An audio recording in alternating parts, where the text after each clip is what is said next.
Everyone forgets. I forget sometimes. What the fuck, bro? Yeah. Is it just drinking? You just drink it. You just start drinking. Yeah, I just started drinking. Okay. To forget or to remember? A little of both. God damn it, Austin! We gotta do wrestling while I'm still like loaded. Oh yeah. What's up? What's up, Patreon fam? We're talking wrestling. Yeah. The boys are back. All the boys. We actually have a topic today. Yes. Well, we're gonna do the mid-year awards, but also we're gonna talk wrestling just as it is, and we also got special guest Zach Snow's in the house. Everybody, say hi, Zach, to everybody. Oh shit, he's not here. Damn, he no-sold us. God damn it. Once again, Zach Snow going into business for himself. Damn it all, Z. I was wondering, it makes a lot of sense. He probably is, I was here. Am I not here right now? God damn it. Wait, what happened? Now he's here. I was here before, but the mic is Discord. Yeah. Discord's fucking up. Discord's fucking up. Man, you called me right before I started burying you. It was gonna be so sweet. Yeah, I dare you. I dare you. I dare you. Get out. Yo. Gotta be so sweet. Run to Connecticut and fight me, bro. The boys are back in town. The boys are back in town. I'll see you. You missed the whole thing. I was muted. I had no idea. Yeah. I'll see you in Connecticut soon, bro. I'll fight you. I was asking. You weren't muted on Discord. That's the thing. You were talking about wrestling this weekend, and I didn't know if you meant like professional wrestling or like New Jersey wrestling. I wasn't sure what you meant. Wow. It's hard to tell. Get shit on New Jersey, where I was born. No, there's a few of them that I love. There's a few of them that I like, but look, majority of them. Look, man, you could skip them. Look, here's the thing about the Mecca of New Jersey, the Mecca of New York wrestling, Ridgeville, New Jersey. That's just a shit ton of shows there. That's fine. They basically replaced the Elks Lodge in Queens. That's what happened. It's a shame because the Elks Lodge is just better, and it's New York. Yeah, I was gonna say, was the Elks Lodge good? Isn't that? Yeah, Elks Lodge is good, but it's also not cost effective. So there you go. Oh yeah, that's the unfortunate part. But that is the. I'm gonna do a thing right now. Yeah, go for it. If you're playing audio attack, we can't hear it. Yeah. Nice. Okay. I mean, look, when I talk about wrestling, I mean like wrestling that actually matters and has significance. Oh, okay, yeah. A bunch of stuff, yeah. Yeah. We can talk about wrestling. Christmas is happening right now. G1. Yes. Everybody's really excited about it. Let's go. Wrestling Christmas. It's what a time to be alive. You talking about Kano beating Kojima, right? Yeah, that's what we're talking. That was Wrestling Christmas, baby. That's a Wrestling Christmas for us because not only did Muto lost, but also Kojima lost. So that is kind of Wrestling Christmas. Yeah, Muto lost to Kiyomiya, right? Yeah. Fucking finally. Yeah, it's... And bequeathed him the Figure 4 leg lock and the Shining Wizard, even though everyone does both of those things. Yeah, they do. Wow, yeah, you're right. They do kind of both do. Everyone does those. Yeah, that's true. Yep. Keiji Muto's like, I'll lose to a younger clone of me. Yeah. That's who I'll lose to. I mean, it does check out, right? Yeah. I don't want to be down because it is Wrestling Christmas, but it's still funny. Even when the man loses, he wins. I just want to point that out. You can't lose. I'll lose to a clone of me. Okay. Excited when he comes back as a great Muto. Excited when he comes back for his. That's the best time. That's You've missed the last couple of these, Zach, where Benel comes on and he exclaims that he can't believe that in 2022 wrestling has made him hate the Great Muta. Fucking hate the Great Muta. I hate the Great Muta. That's how much you love wrestling, Benel. You loved it so much it made you hate the Great Muta. The price you paid. What a shame. Only wrestling can make you love the Great Muta and then also hate the Great Muta. Yeah. Yeah, it's similarity to the Redacted. Yeah, it's similar. Yeah, exactly. Oh, it's so true about Redacted. It's so true. It's unbelievably true about Redacted. Yeah. It's just insane. Well, you're Santino tried to book Redacted. It's hilarious. Good shit. Oh man, he got flamed. He should have done what fucking Bandito did and just put him under a mask. Not tell anyone. God damn it, Bandito. Why'd you? God damn it. A mask and an. Here's the thing. IWRG made them made redacted their champion. They didn't care. They didn't give a shit. I mean, that's because they're garbage indie. I don't know. I mean, to be fair, they are garbage indie, but they have the. I don't even know who this company is. A garbage indie gonna garbage indie, like obviously. Hey man, look, they're Lucha Libre. You know they don't give a shit. Lucha Libre don't care. Not. They don't care. Alberto Del Rio is still a star to them. Yeah, Lucha don't care. Here's the thing: Lucha Libre fans don't like Alberto Del Rio anyway, and they still book them, and they fucking AAA still book them. True, dude. That's actually true. Like truly, Lucha Libre does not play by anybody's rules, even their own. Yeah. It's insane. Yeah. It's bad shit. Lucha Libre is batshit insane. Like straight up. You're not they're not even draws, these people. Like, you don't need to book them. They're not. They're not fucking even draws. These fucking people. Well, but you're telling me Alberto Del Rio, who is like main event star in the WWE for like 4 years, and then like proceeded to like abuse a superstar Paige, and then also maybe kidnap a lady, isn't a draw?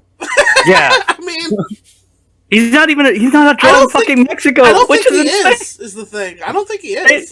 Not even a draw. He's not even a draw in Mexico, which is insane. Like, Yeah. It's just wild. I would have, given all the things I mentioned, I would have thought for sure. You would have thought for sure. Yeah, that's true. Yeah. Mostly because of the kidnapping. Yeah, honestly. Fucking Teddy Harker's still a draw in Mexico, and he kidnaps niggas all the time. Mark Jindrak. Isn't Mark Jindrak a draw in Mexico? Like, what the hey, fuck? bro. No, actually, don't disrespect Marco Corleone, okay? I'm not. Marco Corleone is I'm not. I'm saying he actually is. Him. That man worked his ass off. Oh, yeah, he actually is. Yeah, no, he just fucking kicks ass. He kicks fucking ass, man. No, that's what I'm saying. Why, like, imagine if he's the guy that they brought in for fucking Rush and Andrade, and it was just that'd be hilarious. That would have been nobody knows who the fuck he is. First of all, it wouldn't work because he's fucking CMLL, and he's also working the Brock schedule for CMLL too. They only bring him in for the big events. I hope Tony Khan sends Rush back to Ring of Honor. Yeah, that'd be very funny. It'd be really funny. I hope he's not on Ring of Honor. I hope he's just not around. You hate Rush as much as I do? Maybe more. I hate Rush. I don't hate him. I'm sure he's a very cool dude. I don't think he is, actually. I don't think he is a cool dude. Here's the thing. For me, it's different statues for luchadors because they get away with just straight up bullshit that I'm like, I come away more impressed than offended.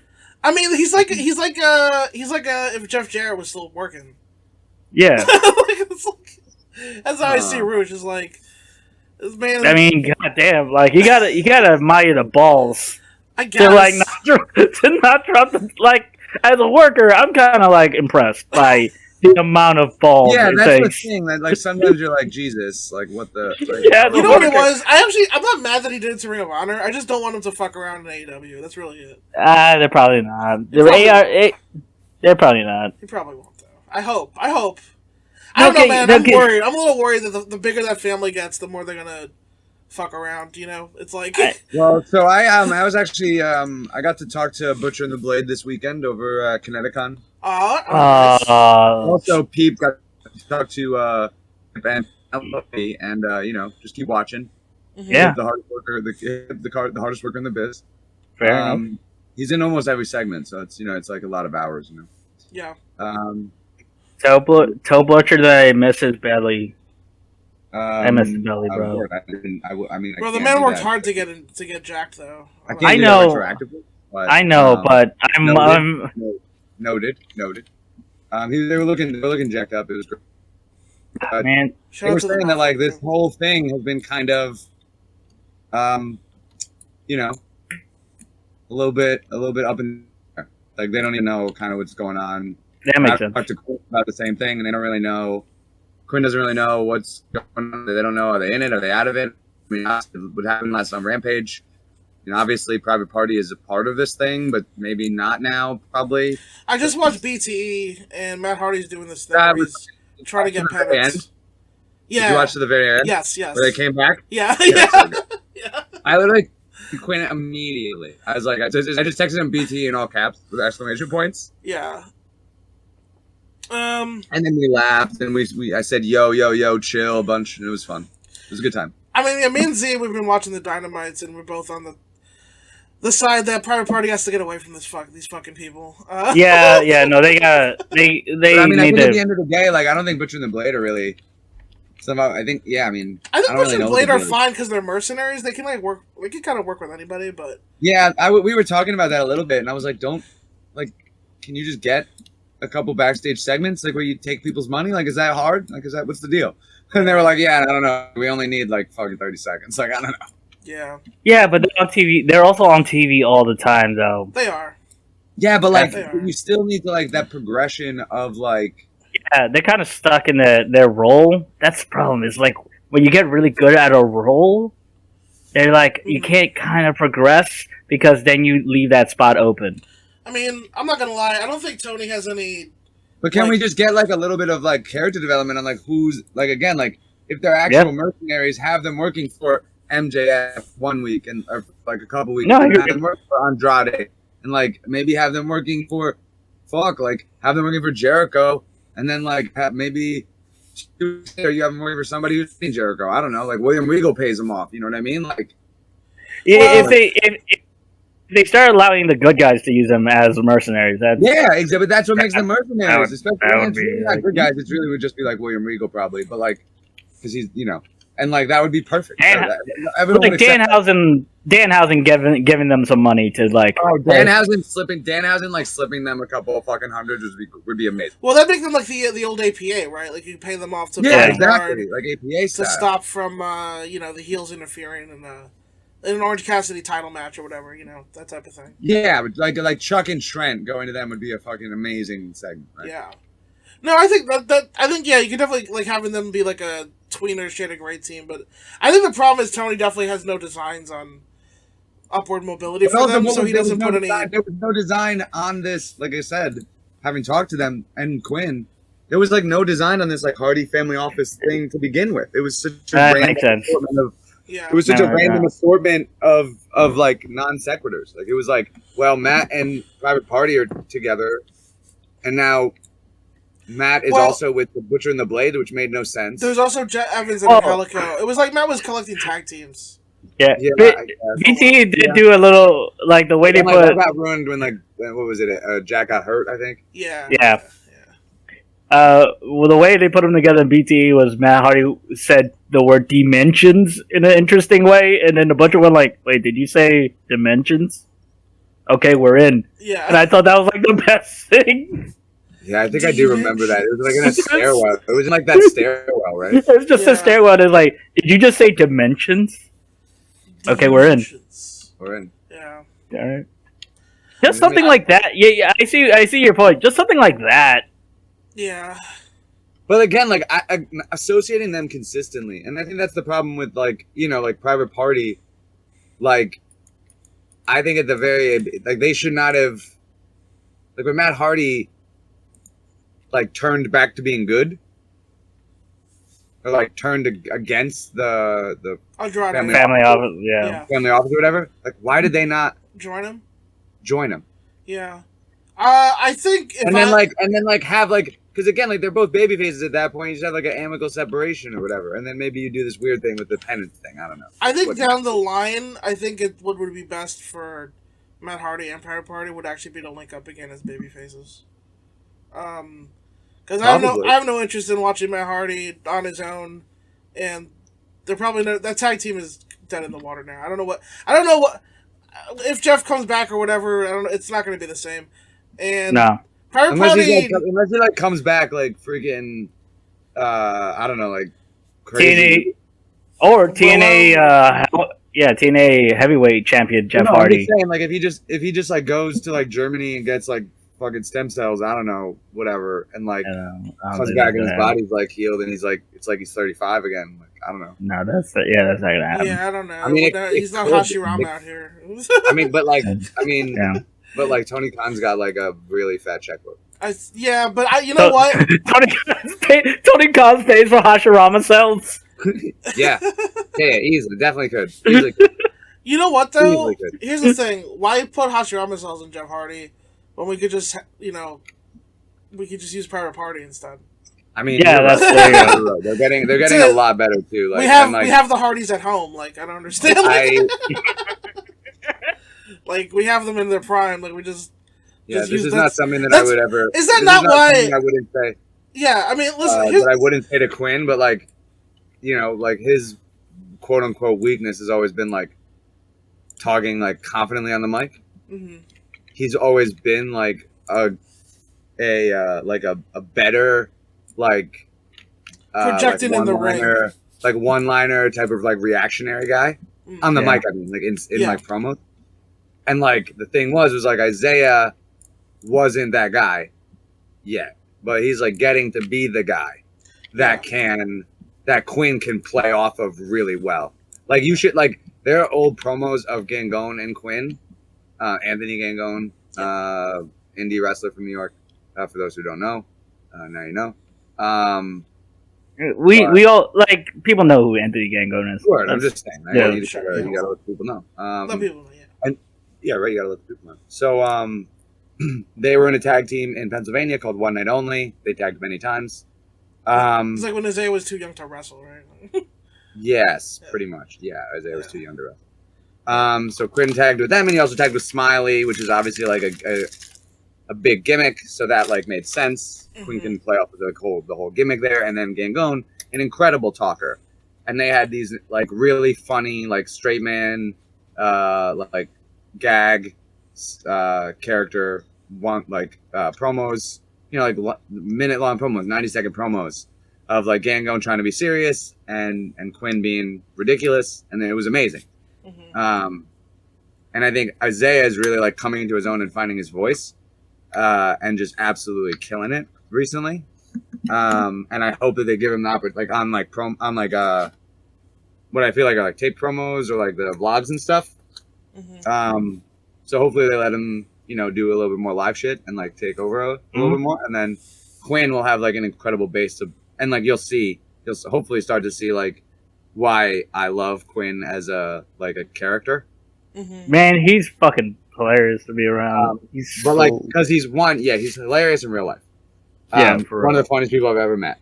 But like the shit he comes up with in wrestling promos is some of the funniest things I've ever heard.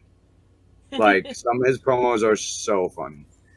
I also found an old video I was looking at earlier of a Forbidden Door foreshadowing. We had Mark Quinn versus ZSJ. Isaiah Cassidy at ringside. Zachary Snow presiding. At the aforementioned Elks Lodge, funnily enough. Oh. And that was a really good fucking match. I wore ZSJ's jacket. I forgot. Yeah, Isaiah came out with it. He put it on, and then Quinn put it on, and then I made Quinn take it off, and then Quinn told me to put it on. I said no. I said like, oh, maybe no. I was like thinking about it, and I was like looking at Zach, and I was like, never mind. I wouldn't do that. And then Zach forces me to put it on. I do a little dance, really good dance. And Zach seems to be into it, but then he's not, and I sell. And I like take it off really fast. It was good. It's great stuff. It's really great. It was really great stuff, actually. I bet Quinn 450'd into a triangle. Shooting star, but yeah. Oh, okay, yeah, shooting star. That makes sense. Yeah, 100%. That spot had to happen, right? That was the finish. That was the finish. Yeah. Gentlemen, yes, but no. Okay, so let's time to address the rumors. All right. Do you guys think that Santana and Ortiz breaking up has anything to do with Diaz and Mero also breaking up? With who? Wait, Desus and Mero breaking up? Yeah, Desus and Mero are also breaking up. Are you for real? What the Yeah, fuck? for real. Oh, Wait, are we no. gonna get Jesus? Are we gonna get Jesus and Ortiz? Yeah, that's like I honestly think it's gonna be Kid Mero and Ortiz if you're asking me. But that might be too much. True enough. That might be too much. Shit. That might be too much. That's wild. Yeah. Right That's as like Pirate Party break. Wild Samoans. Sorry. They were from the Bronx. Yeah, right as Pirate, Pyro and Powerful are breaking up, Desus and Mero breaks up. I don't think that's a coincidence. Yeah, that's sus as fuck. Yeah, That's That you're is not so- wrong. Bro. So okay, Santana Team, are they actually breaking up, fam? What do we know about this? it's strong. I've seen rumors, but like I don't Strong know. rumors. Strong rumors. It I was don't a know, man. it was a topic I mean, conversation. I- Obviously, don't we know, don't. man. Obviously, none of us want this, but like, I mean, I definitely get the feeling that Santana either wants the belts or a singles run. Like he definitely, I've been feeling that from him, and Ortiz does seem like he's more happy to be there. You know, I don't know. Ortiz Though. is a student of the game. He's learning the fucking. I don't know. Ortiz is doing wants to great, put- bro. That Jericho match, TV match he had You was know, great. Santana wants to put food on the table. I get it. Yeah, Yeah, no, I feel. I'm happy for both of those dudes. Whatever they want to do. yeah. I mean, I haven't reached I'll follow out. Santana if Santana goes like, you know, if he goes off somewhere, I'll follow that dude. You know, like I mean, I know. Obviously, I know them pretty well. Yeah. I know people who know them very, very well. Mm-hmm. I haven't like inquired. Mm-hmm. You know, I think Yeah, it's yeah, I mean- probably knowing them, I would think the rumors of like a real life, real tension is probably bullshit. at least overblown, right? 100%. I They mean, might just have yeah, they might just have different designs on how they want to proceed, but that's yeah, but like the fact, like them, like not being friends seems like yeah. that's super unlikely. Mm-hmm. I mean, it's like As like a person who knows them in real life, and I think Benel would probably agree. yeah, based on what I've seen, they kind of remind me of me and my wrestle wife. We kind of have the same relationship where we fucking bicker constantly. Yeah, but they're like best. They're more than best friends. Yeah. They're like actual real family. So at least Yeah, they're brothers. as far as I've ever seen them. Yeah, Yeah. you know what it is. It's like, yo, it's like, it's the same kind of thing where you like argue with your fucking brother about shit, and you're like, Yeah, Mm. like, but the yeah, thing is like regardless of which way they choose, both of them will be successful. Whether they stay a tag team or whether they break up and do a singles thing. yeah, Like they will both be very successful, especially now that they have this fucking all Atlantic thing. They both could be contenders in that. Santana, I think, probably has a higher ceiling as a heavyweight. Ortiz, TNT, the North Atlantic, maybe in a fucking tag team with Eddie. Again, like there's so many options there Yeah. for both of them. I, guess it's I Ortiz kind of too, want to but- see. Look, I want to see Ortiz and Orange Cassidy because I fucking think they would do. Because Ortiz is fucking super. Like Monkey is fucking hilarious. Yeah. Well, Uh, like, that's pretty hard though, because like with that, then we're talking about the straight man is also like a real big gimmick. Yeah, the straight man know is. what? I think it would work. you know who? I Like think it would work. he's or like Orange Cassidy is the straight man in that, but only because his Ortiz gimmick is- that he doesn't care. Yeah, But like but it's a gag, and that'd be. I mean, it'd be. it fucking might be amazing. time to get the band back together though. If we bring in a certain Dirty Daddy, I mean, yeah, I don't know what. he's I know yeah. he's New Japan strong right now. No, I was gonna say Jakku, but Jaka is I think retired Jaka's though, retired. right? I think Jaka's retired. Yeah. You know, you know. I mean, But Pinky's always around. I don't know what the deal is. word. Uh, I mean, I just know like people would recognize EYFPO. They recognize Dirty Daddy. Yeah, I mean, Team Uh, Pazuzu. Team Pazuzu would be awesome. Don't get me Pazuzu, wrong. yeah. Don't get me wrong, but like, I don't know. For me, without Pinky, Team Pazuzu is not the same. Doesn't make as much sense. He's the demon of Pazuzu. That's why. I mean, partly, It's, yeah. partly why they were Pazuzu. I feel like. I mean, could Santana be pursuing a singles not in AEW though? Could Probably. he be looking in other places? And if he I mean, is, He did that dry run over at Terminus. yeah, he did. I He mean, did. I'm just saying, like, does he really want like cut ties with AEW to be fucking American champion for 3 weeks? Like, I don't know. I mean, the place I was thinking was actually Impact. That's what I was thinking. Maybe That's a place that needs guys. I mean, if they pay him more. I mean, Josh Alexander's back can only hold so much. So here's the thing: if they're willing to pay him more than he's getting from AEW, they have Impact has done that before. They maintain a good, and which I do believe they will maintain a good relationship with AEW. Yeah, that makes perfect sense. Let's not forget how well, and again, I think it's a slightly different regime now, but let's not forget how well Impact treated LAX. They were the main characters of that show. They were.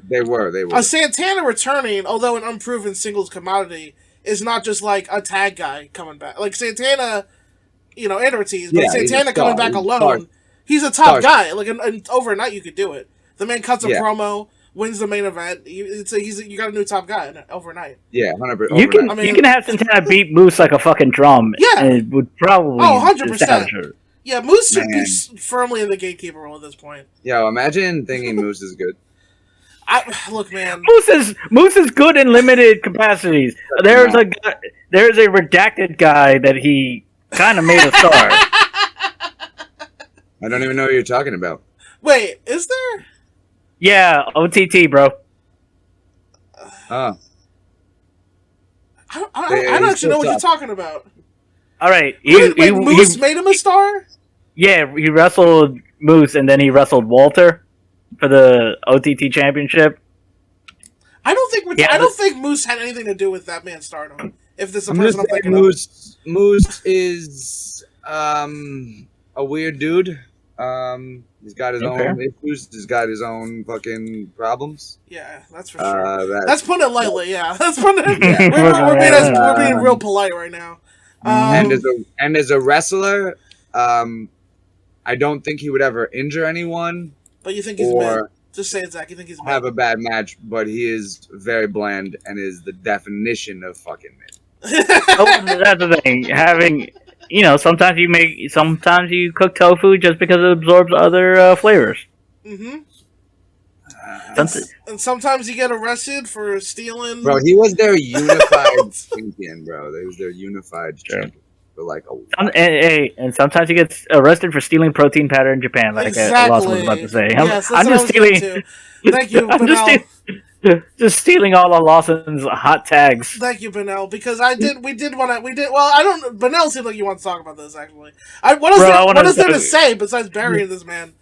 I just want to bury. I want to bury Michael Elgin. Yeah, he was stealing protein powder. Yeah, in Japan. Is he poor? I was gonna say he's the no tag champion. They don't have that in like a cupboard. Like what the fuck? Yeah, dude, they couldn't. How does this happen? Like, why did he steal it? Like, couldn't he just take it from like the gym? Yeah. He could have gone to one of his sponsors and told them to buy the protein battery. Like, they would have done it. Couldn't he just tell the young boy to buy it for him? Couldn't he tell the young boy to steal it for him? Yeah. Fuck. How does this happen, bro? According to Elgin, he says he had to leave because of a family issue. He forgot that it was in his arms? Like, what? Like... I just died in your arms tonight. His family issue is that he got arrested by Japanese government and deported. I gotta go. I have a family issue with it. To be fair, remember that time Tennille got arrested for shoplifting and she just absentmindedly left with the thing, according to her? Yes. That would check out. I feel like that she actually did though. I'm not burying Tennille. I feel like she actually did have a blonde moment. She just ran out the store. I mean, Winona Ryder was like a kleptomaniac though. True. It's not like it's not just famous people can't be. Here's the thing, man. I think most white women at their base have the ability to steal at any given time. Bro, white women do be shoplifting. That's not even that's white a women real thing. Love stealing shit. They really do. That's white women love stealing white shit. White women cut themselves and shoplift, and that's the cross. That's true. That's their crosses to bear. But listen, but just burying Becky out. burying all the Beckys of the good hair. But listen, Yeah.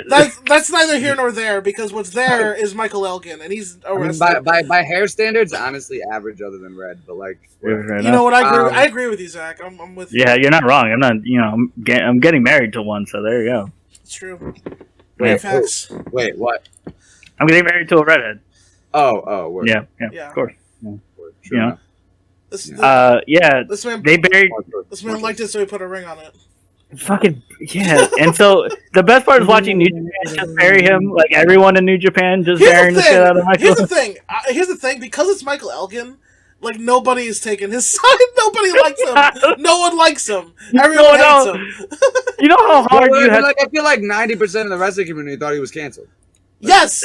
Well, that's the thing. Noah he snuck his way into Noah because they don't know what the fuck's going on. They don't care. They're Noah. They also probably don't care. Yeah. So they don't care. Yeah. It's Noah. They don't give a shit. No. These are things that check out. Yeah. Yeah. Noah is literally always late to the party. By the way, I wanted it to be known that not only have I not turned on my boy Nakajima for knocking out Tetsuya Endo, I kind of think it was, Endo should have toughened his jaw. No, I don't think that. All right, that's wow, see, that's real buried him, buried the kid. I like Endo, but no, I'm not turning on Nakajima. That's my dude, and someone hire him. Someone get him out of there. Kano. Wait, what was this? This is he's in Noah right now? Nakajima? Yeah, right? He shoot KO'd DDT's champion. It was bad. Wait, what? Yeah, what? On their big show, like on their WrestleMania, he like fucking on their big show. Yeah. Yeah, so this is the thing. Yeah. Okay, so this is the thing. The reason no one's talking about it. Right. The reason nobody talked about it is because it was the same week as the fucking Vince McMahon story. Right. So a lot of shit was happening in wrestling. They buried the lead with fucking Vince McMahon paying off a... No. Yeah. God damn it. Here's what happened in the same week that Nakajima KO'd Tetsuya Endo. Ibushi came out with all his shit on New Japan, and then the Vince thing happened like the next week. So the story got buried, but like, are people mad? Are people like mad at him? DDT fans were mad at the time. Noah fans thought it was fucking cool. Jun Akiyama was gonna beat the shit out of him in the middle of the ring. Jun Akiyama was so mad. But like, can he though? I mean, he's got old man strength, probably. Dude, he's Jun Akiyama. Even if he can't, beat you up, Nakajima though. I know. Nakajima. Yeah, Nakajima. Okay, Nakajima fucking loves Kensuke Sasaki. Yes. He would never touch Akiyama. Yeah. He would never. True. Yeah, he would fucking never. Kensuke Sasaki's his fucking dad. Yeah, for real. Like, like shoot dad. That's his shoot father. Yeah. Like he's not gonna fuck he was adopted. Like shoot adopted. Like yeah, they actually adopted him. He would never touch Akiyama. Akiyama came down on him. Like, you know, he was like the uncle who like is just disappointed in you. Like, fuck, man, I would quit. I would quit that day. I can't have Jun Akiyama mad at me. Yes, so Tetsuya Endo finally defeated Takashita before Takashita had made his American excursion, and this was supposed to be his big run as the champion, and they had to take it off him because fucking Nakajima shoot KO'd him in a tag match. It's embarrassing. It's pretty sad. In a tag match? In a tag, it wasn't yeah. Here's the thing. Take the belt off him. Who cares? Because he got concussed. He got actually concussed. Yeah, he's like, he couldn't wrestle. 6 weeks, whatever. Yeah, well, I don't know what the timetable is. Is he even back? Okay, he's going to be back the 28th. Yeah. To challenge Higuchi for the title. Okay, well, yeah, they did a tournament and they did crown our boy Higuchi champ, so that's kind of fun. But something good came out of it. Yeah, we'll see. But I mean, it's fine. It's DDT. They'll bounce back. They'll bounce. Yeah. They're not like Noah. They're not like Noah. I'll just say that. Noah's skating on thin fucking ice. Here's a question: do you think putting the title on Kano was their play to win the audience back? after Kojima won the title. I mean, I just think it's the right move, man. It is the right move. If maybe, but yeah, I mean, I don't do know. you I think don't know what's it's going on like- back there, man. I don't know. Yeah, It's like Kendo. Like, what's Kendo Kashin doing? Like, was it Kendo's idea? Did fucking Takagi was like, yo, yeah, that's what I want to know. was Takagi like, get your fucking shit straight? Did someone come down on Kendo Kashin like hard? To be I mean, like, hey, I would have if I was Takagi and one of your workers just knocked out another one of my workers and that one was the champion on the biggest show of my fucking career because this is my fucking WrestleMania every fucking year that I have to do. If I have to come down and yell after I just fired the other guy, yeah, True, dude. they fired the last guy, the guy that made Muto You- the champion. I would the fact that you're in my presence. If I'm Takagi, I'm like the fact that you're in my presence right now is infuriating to me. You got a better belt. Here's what we're gonna do. We're gonna belt up Kano. Muto's eating the fall to the Kiyomiya kid. Muto's already eating the fall, so like I Muto's want- like Yeah, Muto-san decided he's gonna eat the fall. and I want to see a 6-month plan to belt up fucking Kiyomiya, and then maybe we'll talk about not firing you. I don't know. I hope that's what happened. I hope they fucking wrangled him in. It's nuts to me. I hope That they the It whole- would be like the fact that it's fucking Takagi got fucking heat for that shit. Well, That of course that went to Takagi. that's what happens, man. Yeah. It's If his show. I'm Takagi, I'm telling Noah that because Noah's the spanner in the works. Tokyo Joshi Pro right now is making me so much more fucking money than Noah, and I have Yeah. to spend less money for it. I always want to bring up that well, I forgot I was gonna rant against an invisible person, which is my favorite thing to do because I'm not on Twitter anymore, really. But like, I don't know if there's people out there who are like, why did Thunder Rosa lose to Miyu Yamashita and Tokyo Joshi Pro? I'm not on Twitter, so I don't see. I'm just assuming there's bad takes about it out there. What I need people to understand is that Miyu Yamashita is a fucking draw, and she's not. She's a draw in Tokyo Joshi Pro, yes, but it's not. But like, she's a proven commodity, is what I'm saying, and it's fine that Thunder Rosa lost to her, especially in the way that she did. She got rolled up. It was a non-title match. It was perfect. Yeah, called it was a hard fought match. She got rolled up in 16 minutes. After, by the way, beating the piss out of me for most of it. Yeah. So, it was good stuff. And I thought Rosa didn't take the full brunt of the skull kick, so like the fact that she was protected even from there. Like, yeah. I mean, she didn't take the AA. She didn't take the Crash Rabbit heat. She took a flash kick, and then she took a skull kick. Yeah, she survived the skull kick, but that's fine. Yeah. Yeah, I mean, it's anyway, I just love that AEW did that. I love that Thunder Rosa did that, and that they had the balls to do that, and that they showed it on YouTube. It was cool. Yeah. Also, then, Shota Umino looked really good against Pac, and I'm glad that Shota Umino is not shitty anymore. and I'm glad that Takeshita, who I'm gonna be working with, and I'm gonna be making my best friend on Saturday. Is the rest of the year? Where is this? In Jersey. I'm gonna be crewing the Garden State show, and I'm doing the seminar there, and I'm gonna be trying to make. Who's doing the seminar? It's Takeshita and Miyu Yamashita.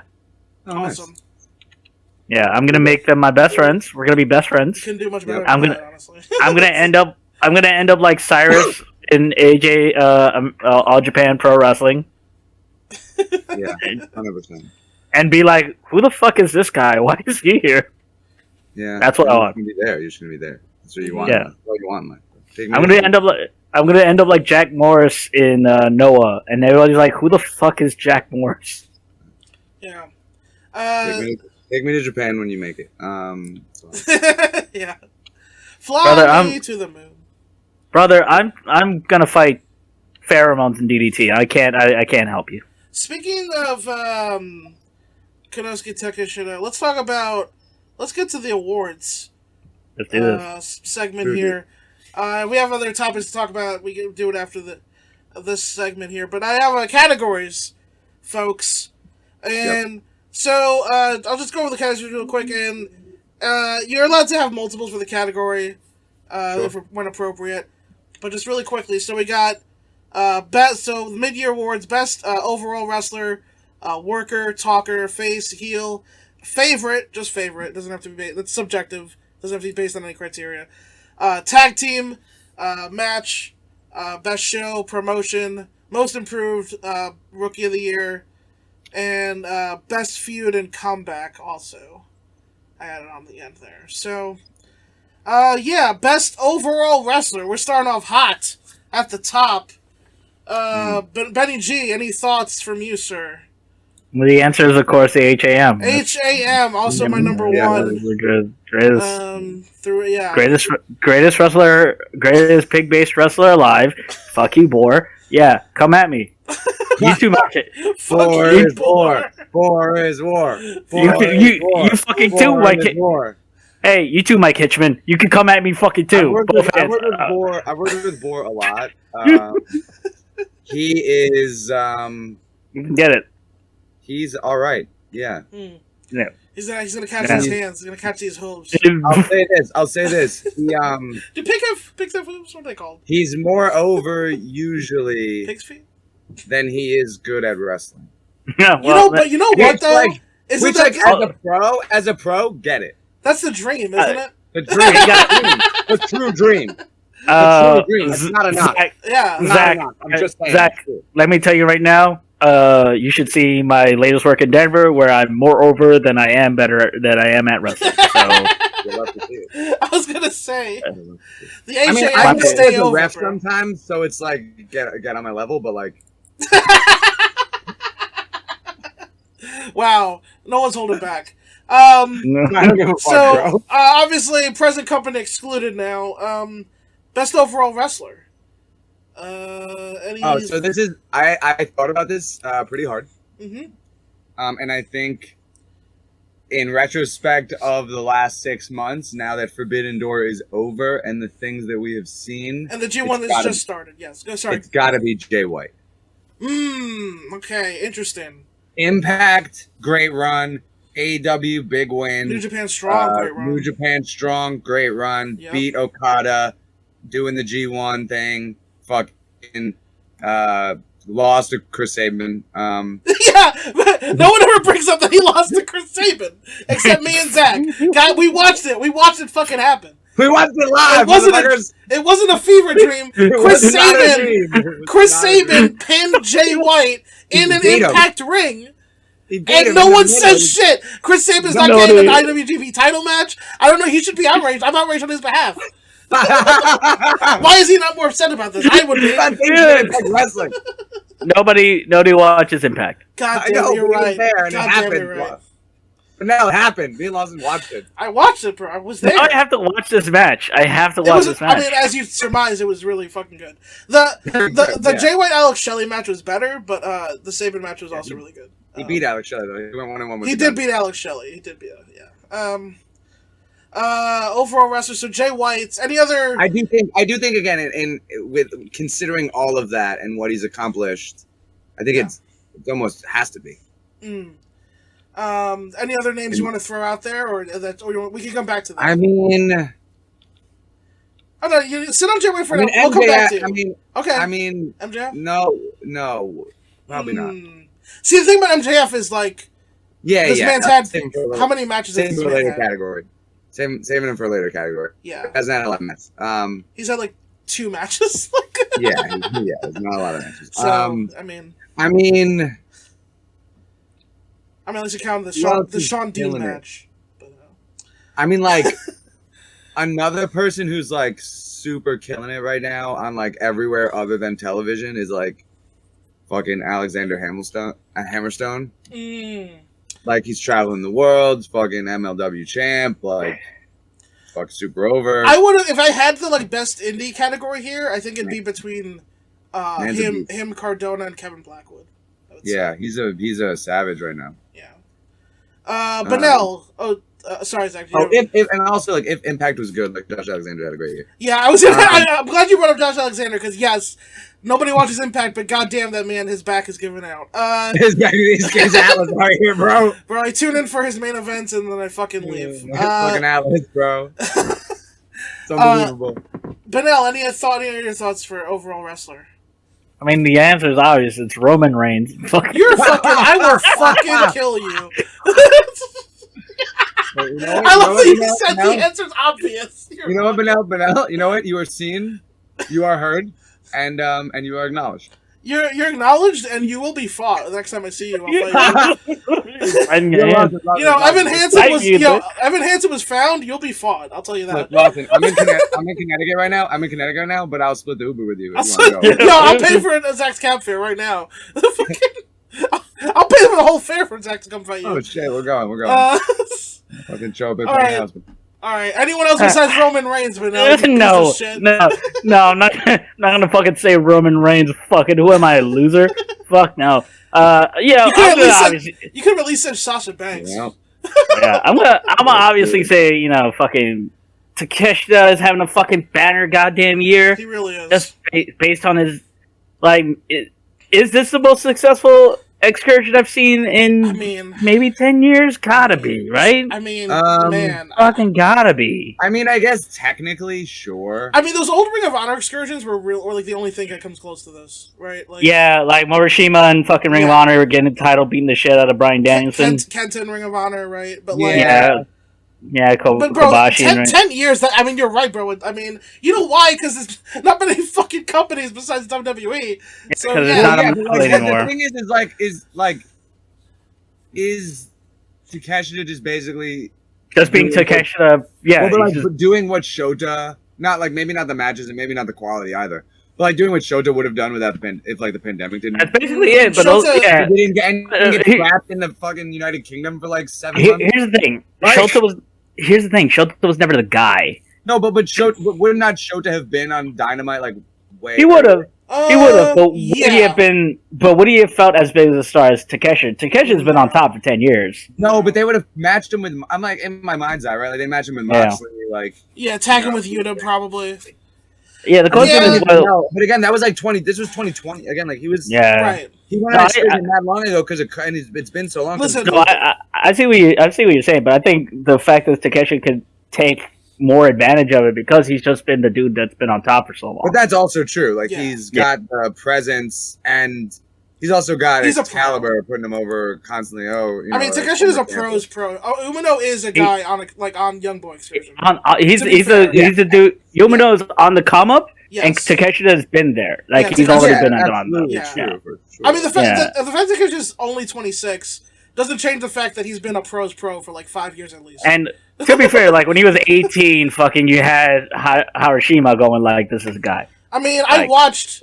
I literally one of the first DDT matches I ever saw was him and Endo beating Ibushi and Omega. Yeah, and they weren't final products at the time. But they were clearly, it was clear why they beat them. They were earmarked as the guys for years, so it makes sense. But they also lived up to it. They also lived up to it, which says a lot. They did. Yeah. I'd say Kano has had a fucking banner year. See, here's my problem, Benel. This man lost to fucking what's his name? Vegeta. Yeah, Vegeta's the black mark. No, not Vegeta. No, the guy that he recruited after. Oh yeah, Funaki. That guy. Funaki. He lost to Funaki, and you forget that Funaki, and it didn't matter anyway because it was dumb. Yeah, and it was dumb. It was just to get the title off of Kano. I can't hold that against Kano because it's booking, but I do. Yeah, fair enough. I kind of do. I'll be honest. It is a black mark. I'd say him losing to Vegeta is worse. Did he lose to Vegeta this year? I believe so. I believe he challenged initially and then got beat. Well, I mean, that's The Office. It's not really... Again, I shouldn't hold that against the wrestler as much, but... Yeah. The Funaki thing was weird because he lost to him and then put him in his stable. It's like... Yeah, that's true. But since Kendo Kashin has been taking him, he's been the fucking Noah guy, even over Go Shiozaki. Yeah, this next 6-month run will tell the story of Kano, I think. Yeah. Yeah, now it's Kano, it's Kano's Noah right now. Yeah. He is Noah. Go ahead. Yeah, you have another one? MJF. Again, 3 matches, though. I'm not, you know. Work the hell out of those 3 matches. I mean, I like Get the most. I get like the the most Punk out of them. matches. I liked the Punk matches. Yeah, but like not. Yeah, not I didn't love the bloody pay-per-view match they had like some people did though. But if you love that match, then sure. I'd say for me, because being a dude that hates working, literally I took 1 bump yesterday for the show I was on. Bro, we would have such a good match. We do nothing. We do would nothing. do nothing. It'd be so nothing. good. Get it over. Do nothing. Get it all over. I'm literally trying to get to like we only do half a bump. I You're like trying to get your take bumps all the way down. I do like taking bumps, but like only at the end.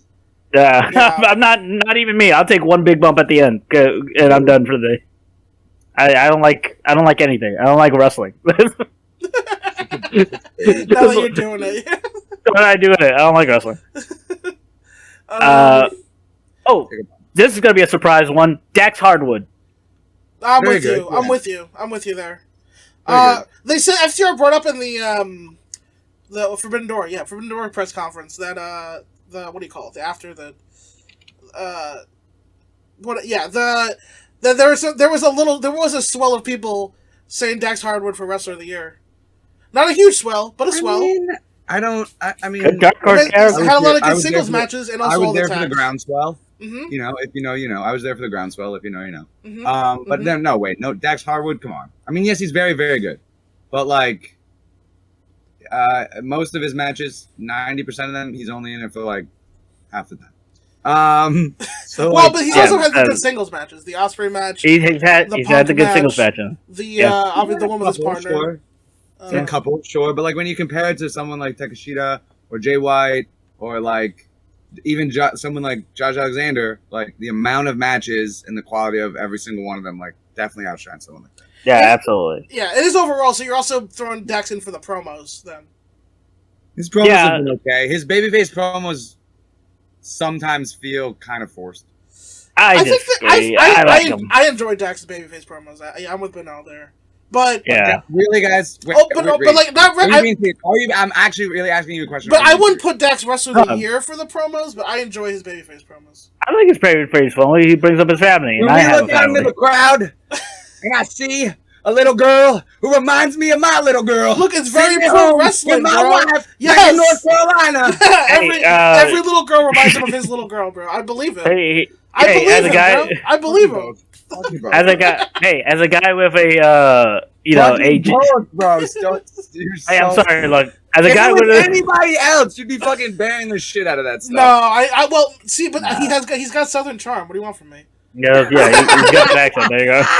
What do you mean? There you go. What is Southern charm is, motherfucker? One day I'm gonna cut that Dax Hardwood style promo, but I'm gonna be like, when I see that gender fluid child, I think of my gender fluid child at home. That's actually amazing. You have to cut that promo now. That's amazing. I mean, of course, of course, again, me, I think at the beginning, it felt kind of pretty forced. yeah. I mean- And then Miyu Yamashita for me. Let me just get that out there. Sure. Miyu Yamashita. totally. That's totally fair. Women's wrestlers, I think. I think Serena Deeb has had a hell of a year. See, She's had a great year. I would put but Deeb she needs a for title. I think Bianca Belair is a fucking. I think beast. I think Belair She's so good. 2022 is fair. Actually, She's so good. as critical as I am of that company, I think if we're just saying 2022, Bianca Belair is a fair pick. Because SummerSlam was last year, so and also everything that was after SummerSlam was last year. Yeah. But I would put Serena Deeb in the worker category, which would be the next one. But also, best overall wrestler. Obviously, you guys are both wrong. Well, you were right about HAM, but you guys, the correct answer after HAM was John Moxley.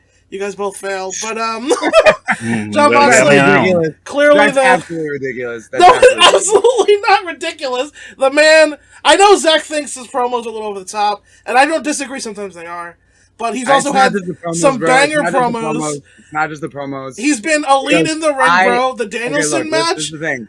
the Takashita match. I can go on. The Kyle O'Reilly main event, the Daniel Garcia main event, the fucking Tanahashi main event. This man has been on fire. Go ahead. I mean, Go ahead. you said a lot of names that were very good, so he's matched up with a lot of great people, obviously. He was the best guy in all those matches except the Takashita one.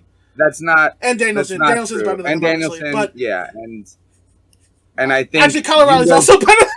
I think Kyle O'Reilly, I think Yuta's style... Yes, the Yuta match, bro. He made a star this year. That's he did, huge. but I think Yuta's style actually carried that match, in my opinion. His babyface fire, sure. But if Moxley wasn't so physically dominant... but my thing with Moxley, right, and this is Cornette's a big criticism. I like him. I like Moxley as a wrestler. Cornette does not. But I will say, I do mirror him a little bit with Jon Moxley, as for right now, is incapable of having an actual normal wrestling match. That is a thing. That's not his style. It's not what he does. It's not what he does. No, but that's okay. And he'll tell you but that's the thing. That's not fair. I don't think because I just listened to his book, and he's like pretty much agrees with you. He's like, he's not as good a wrestler. Again, this is my overall. He actually says, "I'm not that good of a wrestler." I think he can. The Wheeler Yuta match fucking proved it. The Daniel Bryan match, some parts of it proved it. Like, there's no reason you need to in some of these matches do the things outside the ring with foreign objects, whatever. Like, he can theoretically have a good wrestling match. He chooses not to. I think the Kyle O'Reilly match was actually a pretty pure wrestling match. And who do you think forced that? Well, obviously Kyle O'Reilly is one of the best in the world, but I'm just saying. Yeah, no shit. Yeah. But I still think the output is still there. It's not you can't tell me that he's been carried in all these great matches that he's had. I'm not saying he's wrestled carried. Great people. I'm not saying he's been carried. I'm just saying, like, of course those matches are fucking good because he's definitely a top tier talent and he's been matched up. He's been booked against other top tier talent consistently. Yeah, because I think this is the best year Moxley's had in ring besides when he was in G1.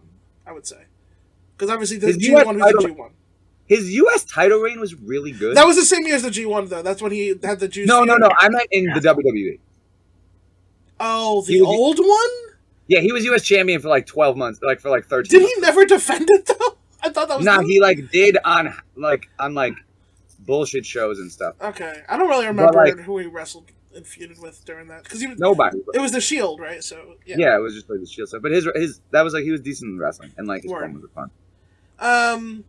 But the other big one who I got to bring up is Hangman Adam Page, who I still love, and still should have been the champion, and we wouldn't be in this fucking mess. But you are correct. He should have not lost. He should have just fucking beat the man. But you know what? Whatever, man. Whatever, Tony. You got to put money on the biggest draw. I fucking know. Listen, wrestling. Wrestling. I get it. Needed a title ever, and he didn't need one. Didn't need one. Absolutely right. If you think the AEW title needed CM Punk, if that's the argument, I disagree. Though I understand where you're coming from. I'm just saying. When I watch Hangman Page wrestle and I watch CM Punk wrestle, it's clear to me who the better guy is. One of them is in their fucking prime, and that's all I'm just gonna say. And the other one's been knocked out twice in real life. The other one, listen, I'm not a Punk hater. I'm really not. But he's lost a half step. Is that fair to say? And it's not. And he fucking admit. Even he would fucking admit that shit. Like, the night after he won the thing, here's a question for both of you. He botched his comeback the night after he won the thing. But anyway, go ahead. Here's a question for both of you. Yes. Do you think he was supposed to botch that second buckshot? No. No, I don't think so. It didn't look good. No, he was supposed to. He was supposed to botch the first one, not the second one. 100%, right? He's supposed to botch the first one 100%, right? The first one for sure, yeah. Yeah. Yeah, the second one is like he was just tired, and that move is really hard to hit when you're tired. Yes. Yeah. That's why that's so part of what makes Hangman's his finish so spectacular is that he can do it. He did it an hour into the fucking Danielson match, which was nuts.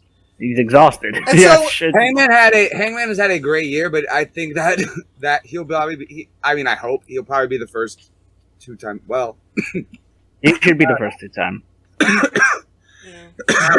Now I don't know because will fucking CM Punk count as a two-time champ?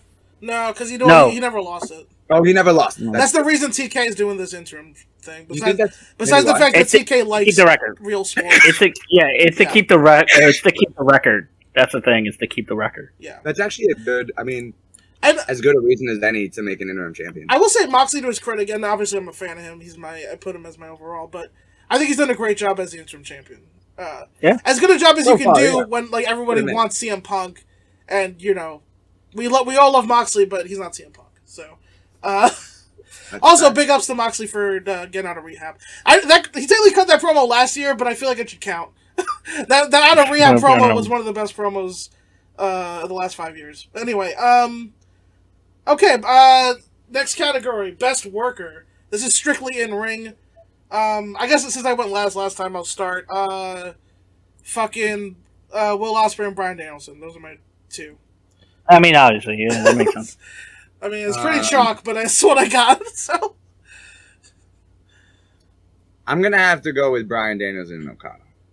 Okay. I love everything Okada does. I think everything he does means something.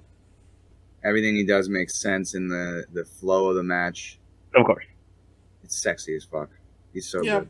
Yeah. Also, I mean, like, I'm with that. I'm with the honestly, bro, the fact that he's still allowed to do the shit that he does, like, Matt Riddle has to get some props here. Yeah, fair enough.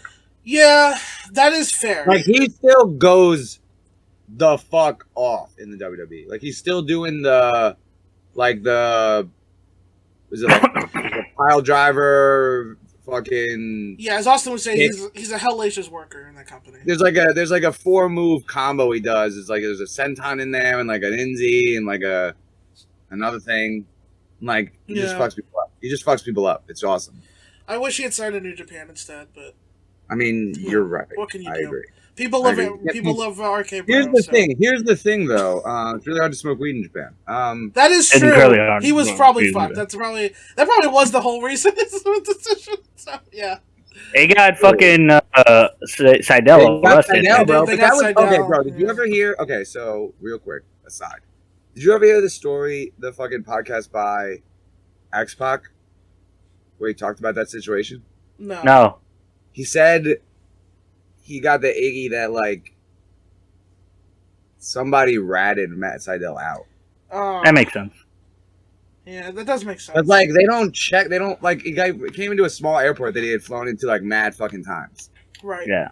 And like they like happened to like they like just so happened to like be like looking out for him specifically like at that airport, like they knew he had the things. It's like someone probably fucking, I don't know whether it was a wrestling politic thing, like whatever, but like yeah, that's super crazy. That's some bullshit. Benel, best worker. It's wild. Alright, so okay. So I gotta get this one is just completely biased. Absolutely there's no reason for me to say this name. Well, there is. Alright, I think Brother Greatness is the best wrestler in North America. Anybody can fight me on it. I will fight you physically. But Brother Greatness is literally the best wrestler in North America. I don't literally broach no conversation about it. He's better than all your faves. Better than all your faves. Literally better than niggas that are better than niggas that are on. I'll say it. But better than some niggas that are on national television right now. Yeah. That's for he sure. He could do everything you ask him to do. He could be a babyface that the crowd loves. He could be a heel that the crowd despises. He can do comedy. He can do amazing work in the ring. He's literally the best fucking wrestler in North America. And I'm sick of people not putting his fucking name out there. Brother Greatness is the best worker of the year. Bravo. Amen. Well said. So, amen indeed, bro. Getting that out of the way. Hallelujah. Kyle O'Reilly is like.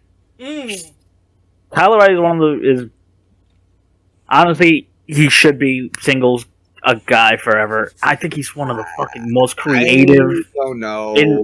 I think. Wait, Zach, let Benel go first, then you can. For his style, and I usually agree with this. His style is a grapple heavy, technical submission guy. His style, he shows amazing creativity. The way he puts his spots together, the way he puts his sequences together, it is for doing what he does and then mixing it with other people. I think he's one of the best in ring guys. I agree with you as far as putting matches together, and like having individual matches. Yes, I think he does not have the presence to be like a real main guy. I don't disagree with you.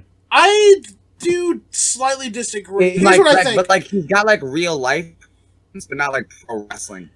He doesn't have obvious main like push this guy to the moon immediately charisma, but he does have really good pro wrestling fire that I think is sneakily relatable, and I think most promotions that get behind him as a top babyface, the crowds latch on because they respect his skills so much, and he has natural fire. And like, he's not like he's not like fucking Kota Ibushi levels of obvious charisma or whatever, but like, he's got fire though. But again, like even comparatively to like he's in the stable of like guys that are all his size. I think he's probably third in like physical charisma. Well, Adam Cole's first. Who's second? Bobby Fish. I wouldn't say Bobby Fish is more physically charismatic. Bobby Fish is a better talker for sure. Bobby Fish is a better talker, and he's just got like a a physical, like imposing like aura. Yeah, he looks like a villain too with the mustache and all that. Yeah, there's like the whole look and stuff like that. Like there's the thing, like Kyle and he acts a little like he's goofy a little bit, and like Kyle's goofy. Yeah, Kyle's also that goofy. Works. But I feel like for like he would have to change that slightly. There needs to be like some like slight alteration. I mean, I don't know if Kyle could ever be the top guy in a big boy company, as I say. He's been the top guy in small rooms for sure. Yeah, Ring of Honor, PWG. But I think again, if he just NXT, they were making him a top guy. If he just made some small adjustments, I think to like his presentation, I think he definitely could. If he was in Blackpool Combat Club, is that what you're saying? No, I don't know. the stable he should actually be in. Hey guys, we should put everyone in Blackpool Combat Club. That's what everyone wants in wrestling, right? This everyone being Blackpool. No, Combat Club. Everyone. Every wrestler I like needs to be in Blackpool Combat Club. No, Benel, everyone. I'm not trying to be that guy. All right. Yeah, everyone. No. Everyone that I like. Just Daniel Garcia and fucking Kyle O'Reilly. If I was gonna control the narrative, I think I would put Blackpool Combat Club in promotion. Well, that's your problem, Zach, is you're not controlling your narrative. That is your problem. You're not controlling your narrative. You're gonna sign whatever Braun Strowman's real name is now. Adam Harrow. Adam Shearer, the Titan. Shearer, the Titan. Thank you. Am I not controlling my narrative? Is that what's happening? Oh, that makes sense. Oh yeah, Zach, best worker. What do you think? Oh, I think that Bryan Danielson. That's sure. you. Yeah, yeah. I think probably also Okada. Definitely. You said yeah. He still exists. Yes. I would probably put Okada up there for overall wrestler too.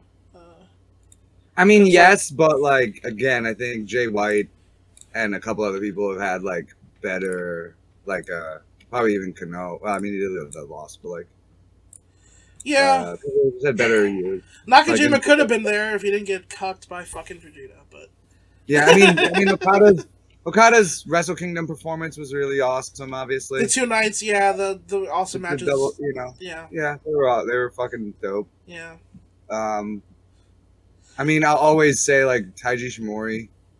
I was gonna bring up I love that you bring up Taiji Shimori. We finally vanquished that son of a bitch Hiromu recently. Like that, yeah, right. Like that guy, he exists, right? Like that man. I was gonna actually bring up Hiromu. Any love for Hiromu? Yeah, Hiromu also exists, right? Like these guys are amazing. Pac exists, right? Like yes.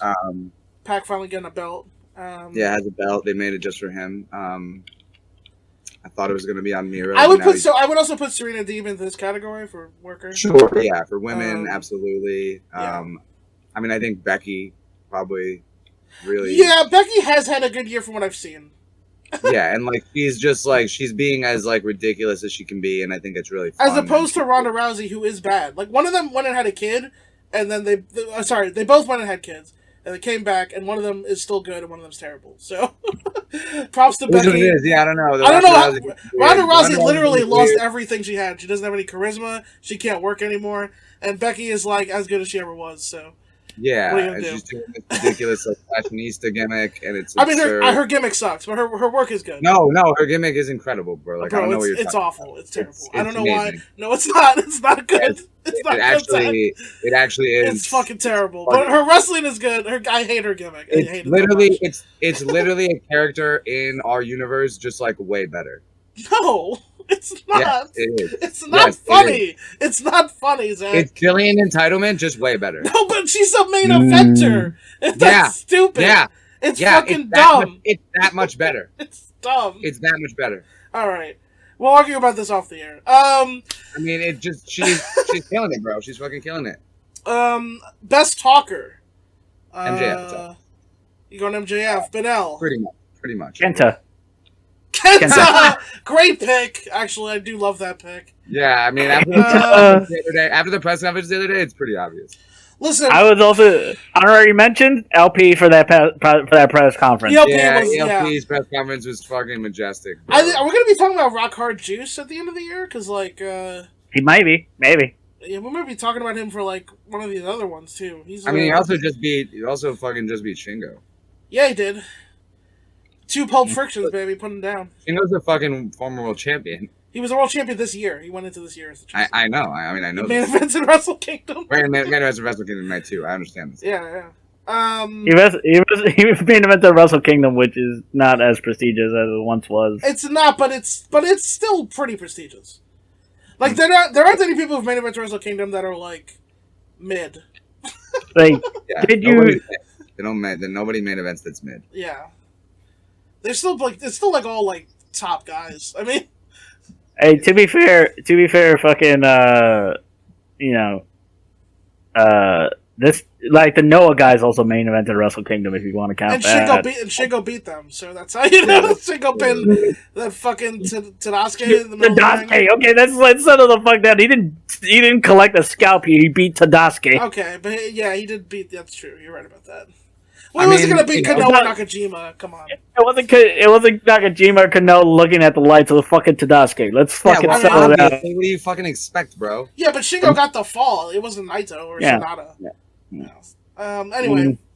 Again, you guys are both wrong. Correct answers, Eddie Kingston, but we can move on. Fair enough. I mean, that's probably. I mean, sure. No, MJF. You guys pick were both good, obviously, but Yeah, MJF is. I mean, I think just. I can't slight anybody for picking MJF. I think like Eddie is like a total package for sure, right? Yeah. And his talking is definitely a big part of that. Huge. But like, I think just from like a promos perspective, like MJF is like pretty untouchable right now. Like he's just getting. His entire act is on the mic, and it's really fucking good. I mean, MJF and Eddie Kingston he literally like got CM Punk back to like the level that he needed to be at, and like made Wardlow, and it's like, okay, word. I think we can safely say this man's fucking gem. Yeah, no, we can safely say yes. Salt of the earth. He's a mensch. He's a absolutely salt of the earth. Best babyface. I'll start. Eddie Kingston. Second, Hangman Page. Third, Jungle Boy. Your thoughts? Word. What about Kiyomiya? I do love Kiyomiya is great, but he's been cucked until like literally this last show. Yeah. I don't know how you speak about faces in wrestling when we only have one, and her name is Willow Nightingale. Okay, yeah, that's also a great pick. Willow Nightingale's a terrific babyface. Yeah. I hate her. Hangman's been great. I hate her. Yeah. I hear the Cornette criticisms, and I do wish he was like, if he's like right now, if you have like millennial, like angsty millennial cowboy, right? Yeah. And he's like a 33 split. Like, I wish it was maybe like a 25, 50 split. You know, more cowboy. A little bit more cowboy. I mean, I think he's cowboy when he has to be cowboy, though. Yeah, but like he's. I thought his title run was pretty awesome because he was like, I just thought the way he carried himself and all that through the whole thing was pretty on point. But I think part of it is like a lot of things are like very subtle. For Hangman, I think he needs to be more. There needs to be more overt things with his gimmick. Like, I think that's like it's like I'm watching it and I get it. Yeah. But like, there's a million Does people everybody? watching. Does everybody? Does like everybody understand what's going on? Right? Like, does everybody? Yeah, I mean, to be fair, wrestling fans are really stupid. So yeah, bro, I know that. They're really I've met a fuck ton of them. Fucking dumb. What's the really hard to understand? He's dumb. an ex-military cowboy who has a drinking problem, and he used to be friends with the Bucks. Now he's not friends. Now he's friends with the Dark Order. Yeah, no, wrestling fans are really fucking dumb, and you have to make that explicitly clear. Vince McMahon is right. That's why he talks to you like morons, because you're stupid. Well, I thought you were going to say Vince McMahon was right. and then bring up the other things Yeah, he did. I mean, I think so. I think. Oh wow. There was a second there. You're like, oh wait. Oh, whoa. Don't worry, I can't get canceled on my own Patreon, can I? Yeah, I mean, I don't think you can. Yeah. But yeah, I mean, yeah, Vince McMahon was never right. No, he was never right about it. Especially about the Ultimate Warrior. God. Just like explicitly, he was never right about him. Will and Nightingale, great pick, Benel. Did you pick one, Zay? I did not. I mean, to be fair, I was going back and forth with myself. I think, I think Eddie Kingston is a great pick. Yeah. Who couldn't love this man? People, garbage people. That's who. You see someone bury Eddie Kingston on Twitter, you're like, oh, that's a garbage person. Yeah, I mean, not listen to them anymore. Hangman also a decent pick, but again, I think he could be a little bit more cowboy. Okada is like in a weird role. Sure. I think where like, yeah, he's a babyface, but he's like he's the final boss of the company though. At this he's point. the man, right? Yeah, he's the man. He's the man. You know what's kind of funny to me? People talk about like Cornette will talk about like cosplay wrestling, right? Okada is literally dressing up like Inoki. It's fucking hilarious. Yes. I mean, but it's calculated with Okada though. He knows what he's doing. Yeah, and like Japanese people know, but like Americans don't really recognize it because they don't fucking know. Yeah. But it's funny. That's why Kevin Kelly's there and Charlton. Yeah, basically, he's like cosplaying as Inoki. It's awesome. He literally now is though. He's doing his moves and shit. Yeah, he's doing his moves, doing the NZ and stuff. Yeah. The pump handle thing. It's awesome. But baby faces, I feel like this year has been like kind of whack for baby faces. If I'm gonna be honest, like Moxley's our main baby face right now. Are you kidding? Like, I mean, I like Moxley. But like he's not a baby. I mean, I feel like I feel like Eddie Kingston's the lead character of AEW now. I think it was Hangman, but I feel like it's Eddie Kingston. Yeah, sure, and I love Eddie too, but like he did try to set Chris Jericho on fire with like gasoline. He's a man possessed, possessed by rage. I get that. I understand the rage thing. I get it, but like still, yeah, it's not like a babyface. Babyface don't set people on fire. Sure. Oh, I mean, which babyface? Well, I mean, it depends. If I'm Onita, I mean, true, I guess, and he does love Onita. He's gonna put him through too much barbed wire in like 3 days. So. It's like Onita and Kobashi did a fusion dance. He wants to say it's Masawa, but Eddie's not as good as Masawa. I mean, Eddie's he's closer to Kawada than he is Masawa, but he's look, if we're gonna talk about work rate, he's Taue, which is not bad. Sure. No, I think how dare you fair. say the guy that no one remembers? Hey, he's the fourth of the four. He's the fourth. He's the fourth pillar. Come on. He's the fourth pillar. He's the Jungle Boy. He's a Sammy Guevara. Let's hold on. Yeah, if Taue was showing up to your show, you'd get excited. Life for you, bro. Sacrificed his coccyx on so many occasions. He did. That's true. What is Jungle Boy done for you? He's lived and died, and I've lived and died with him at every moment. How long has he made you? Austin, how long has he made you wait? How much longer is he gonna make you wait for this Christian versus Jungle Boy match? Bro, I'll wait. What happened to Marco, Lawson? Remember what happened? Bro, I hope I wait a year. Yeah, I hope I wait a fucking year. I'm gonna stay ready, fam. I'll be ready no matter when it happens. I'll be rock hard like Juice. I hope he doesn't get to touch Christian Cage for a fucking year. I mean, it's not gonna be that long. It's probably gonna be all out. It's gonna be all out. You know what's fucked up? Jungle Boy is gonna fucking snare trap that dastardly Christian all out and make that man submit to his will. Christian Cage makes Luchasaurus look really short. Yeah, not really short, but like a lot shorter than he looked before. Yeah, if Christian's just a tall dude, people forget that he's not a small man. You forget he's a tall guy. Yeah, he is very tall. I mean, he's lithe, certainly. Yeah. That's a good way to put it. He's not like he's not like yoked up, but he is tall. He's not as tall as Edge, but he's still pretty. Yeah. Yeah. The quote Edge, he's got those big chicken legs. I will say this: there have not been great baby faces other than like the Willow Nightingale run but like that got like kiboshed by like CM Punk, who was like also not a great babyface in my opinion this year. It's like He this is has been a beloved, weird. though. He is beloved. But He's yeah. a great babyface for the AEW audience who loves to be pandered to, which is Yes. that's how it works. That's It's how it works. 800,000. It is like 800,000 people that love to be pandered to. Yeah, that's their favorite shit. They want to be told that they're right, that they love that their love of professional wrestling, which is shallow and Does superficial. Cody, You could say it in does Mandarin. Cody, You still know does he's Cody pandering. deserve a mention here? Yeah, that'd be okay with it. Yeah. I'm Because like okay this with it. shit was wild. I watched the Cell match because I had, You watched had to it. watch it. Yeah, It's I watched crazy. it. Yeah. I would have done the same thing.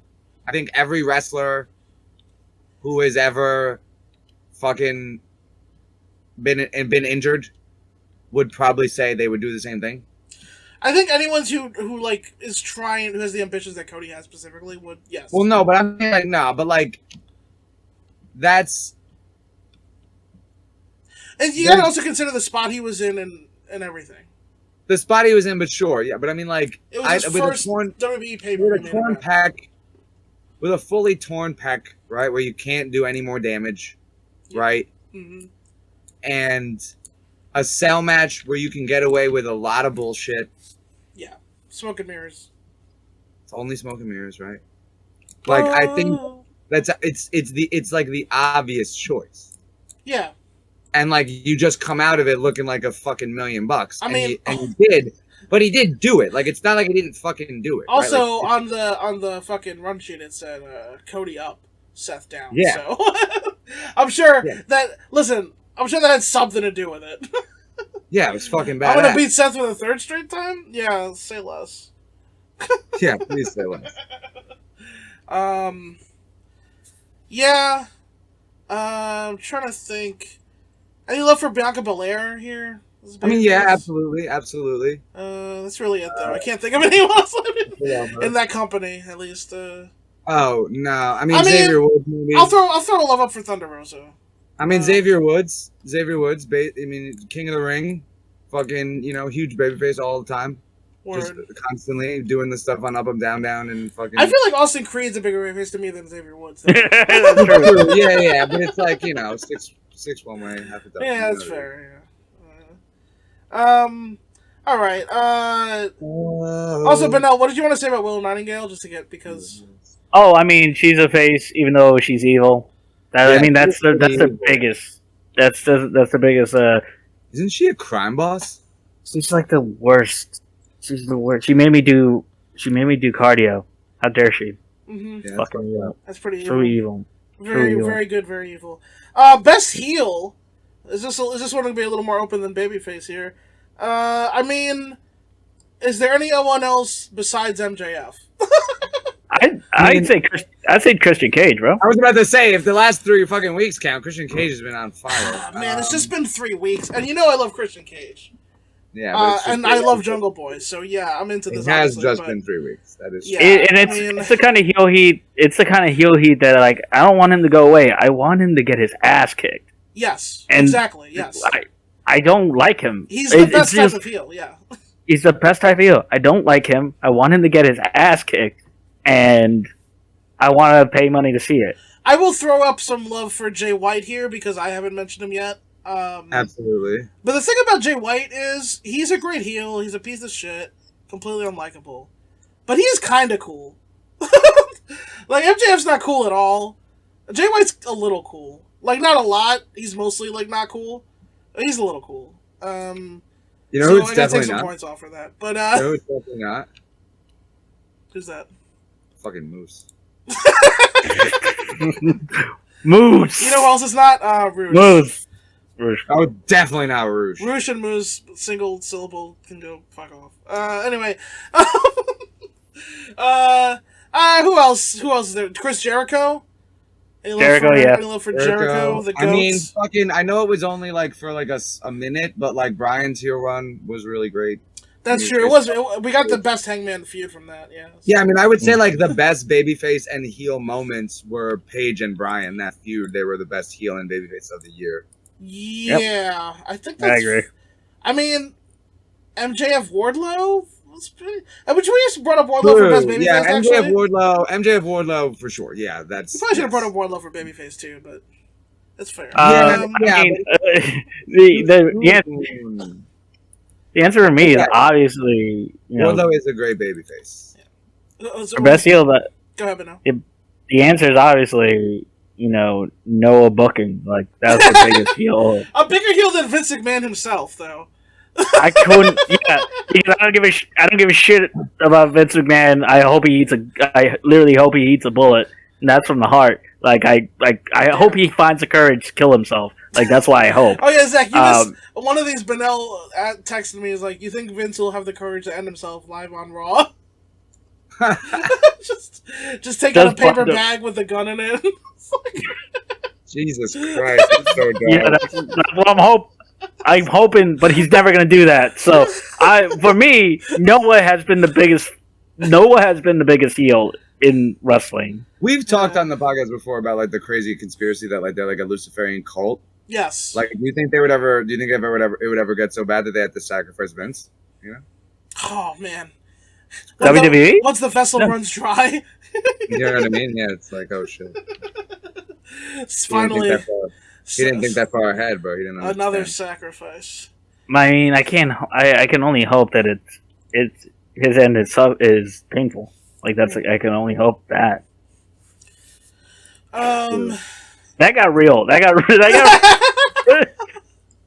Y'all heard my real feelings for a second. You did that, bro. You did that. For real. But yeah, no, I think fucking Fujita is like the worst. Yeah, fuck Vegeta. Yeah, fuck Vegeta. But that's a shoot, though. I don't know if that should count. That doesn't count. I don't want to see him get beat. I want to see him go away. I want to see him go away, yeah. That's different. Mm-hmm. That's not, like, really heel shit, yeah. True. Ladies' side? Becky Lynch, Britt Baker. Britt Baker, probably. She's fucking great. Britt Baker. Yeah, Britt Baker. Here's the thing about Britt Baker, though. She's a heel, but, like, is she, like, a great heel? Because, like, don't people want to see her? Like, yeah, don't we, like, cheer her and want to see her win? Or I mean, I don't know. That's just something to think about. I mean, sometimes we want to see her win. Yeah. Serena Deeb, very good. Deeb's a good one. Deeb's the total package right now. Yeah, absolutely. I hope she wins the Ring of Honor title. Actually. Yeah, that'd be awesome. Yeah, that'd be good, actually. Yeah. I think that's the sleeper match on that show. People are sleeping on that match, but that should be. I mean, they slept on the Thunder Rosa Serena Deeb match anyway. So like. Yeah, I didn't love the I'm kind of sad we haven't seen yet since the acquisition of Ring of Honor. What's that? Fucking Sumi. She's retiring. She's retiring. Is she? Oh, the first women's champ? I haven't seen that on fucking. No, it's a quiet retirement. I was at one of her last shows. Oh, check her Facebook though. Yeah.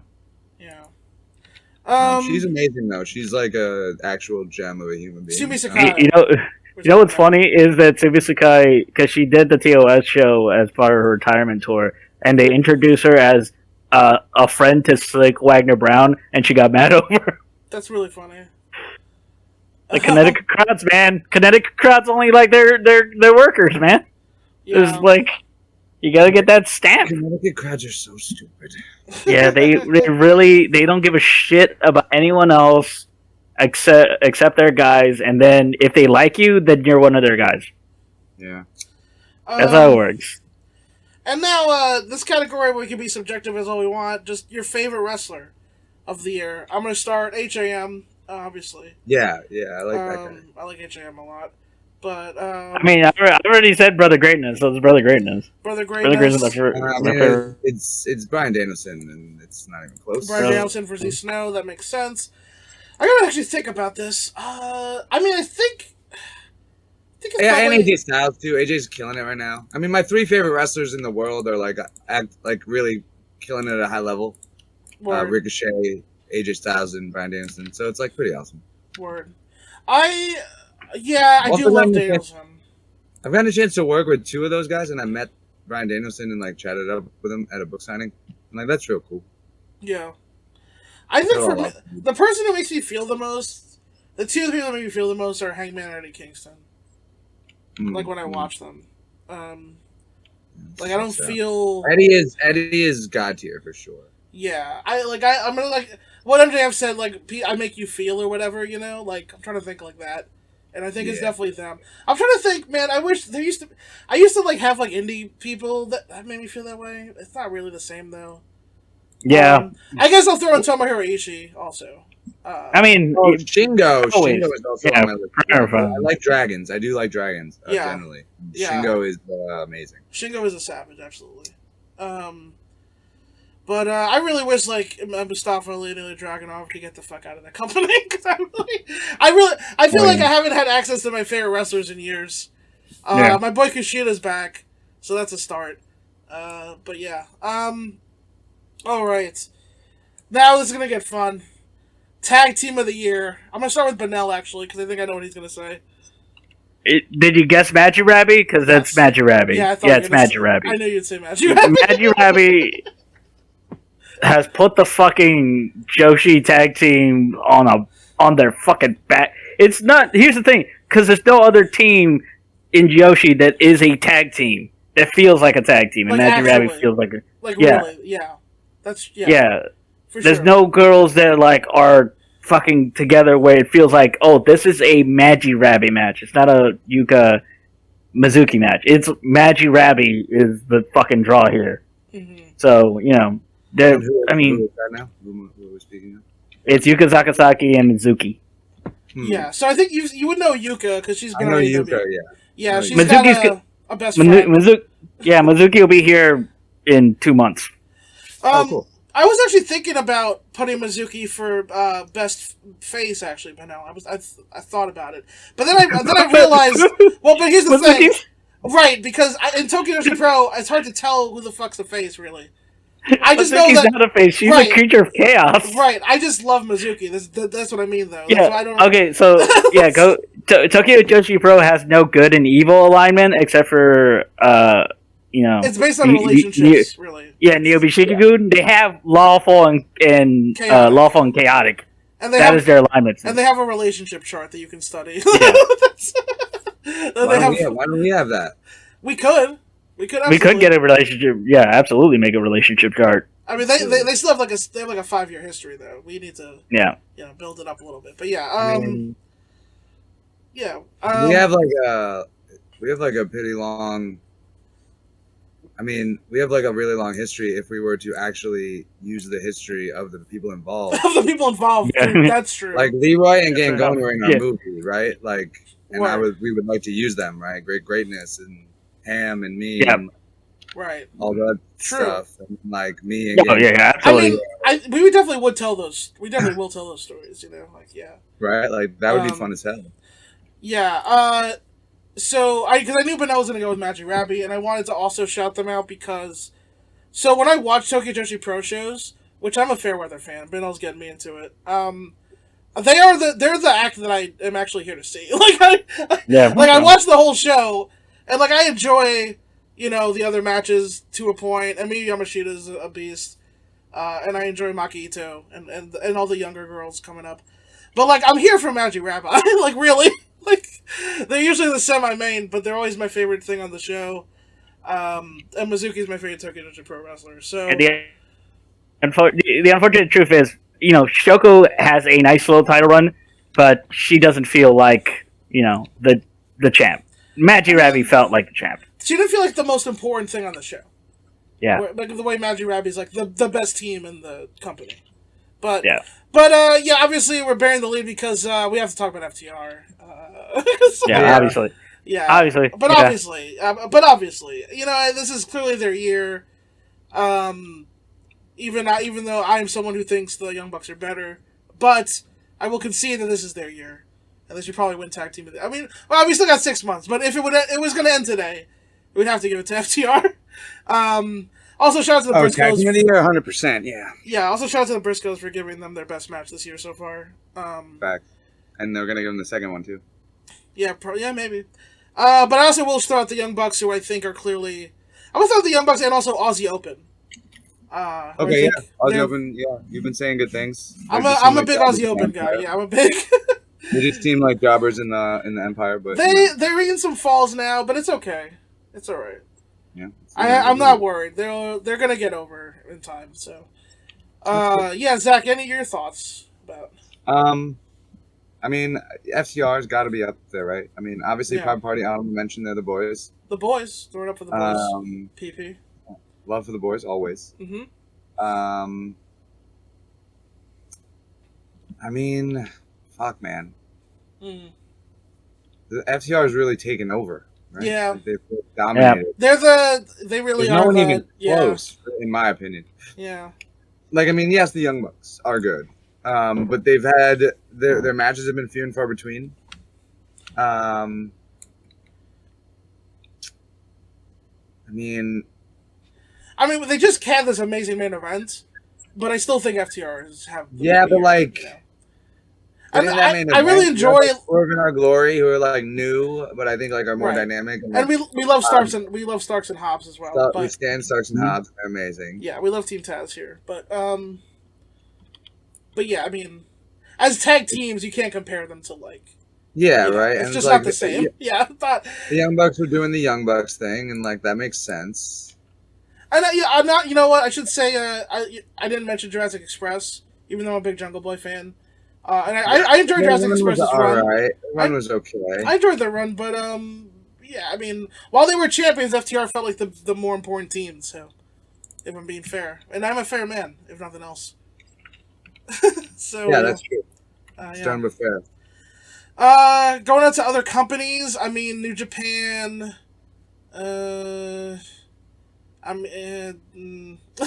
Impact. Yeah. Not Impact, really. no, The Guns. Really I mean, I love the Guns, but they're the Guns. But they're doing a lot of single stuff. I feel like recently. Yeah. They've had a couple matches, but nothing crazy. Yeah. It's just been a weird year for tag wrestling. I think. Yeah, there hasn't been as many. Because again, it's just because like they're doing. It's like when last year with Kenny, like Kenny was just dominant, right? So it's like word.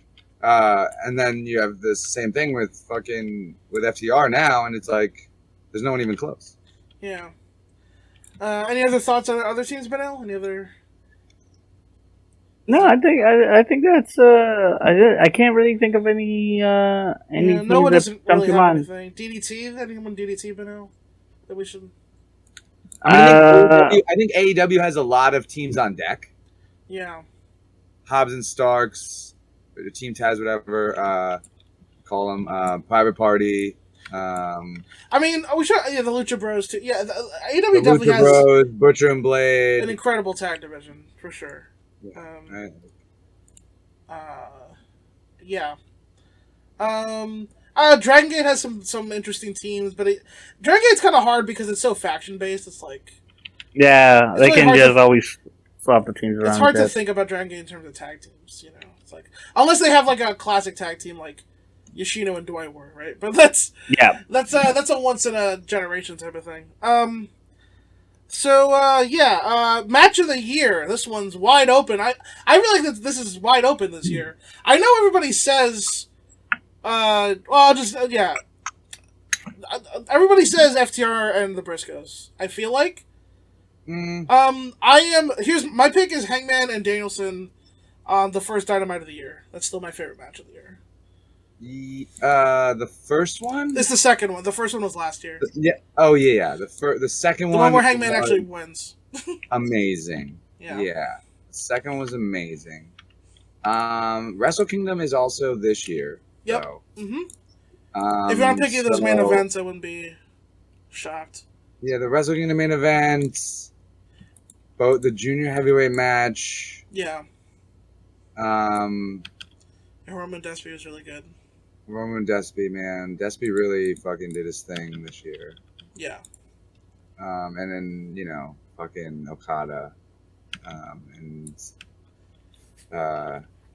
Jay White, right? Was that the match, right?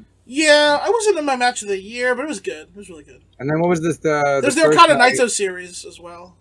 Yeah, true. And there's just some. It was Okada Shingo and Okada Ospreay. In the mains. Okada Ospreay's my number 2. So. Wrestle Kingdom. I'm talking about. Yeah, we had I'm just saying the match where Jay White won it. Oh, with Okada. Yeah, that was. It was really good. It was really good. It was really good. Yeah. Really fucking good. But again, does it hold up to the other ones? I'm not sure. I don't. I think actually Jay White Alex Shelley was a better match. Really? Yeah, like just as like a match. Yeah. I watched that one too. I would have to rewatch it. I mean, it was pretty standard Jay White shit. It's like Ghetto got involved and stuff, and Yeah. Red Shoes took a bump, and okay, sure. It is what it is. Yeah, Hangman Danielson is a great pick. I think it was really, really fucking good. Yeah, this is still my favorite. Benel? I'm gonna probably say Hangman Danielson. But also, Yes. I'm just like, Do it, Benel. Bring it up. man, do I want to go all the way back to Iten Yon, which is fucking me, Yamashita versus Mizuki?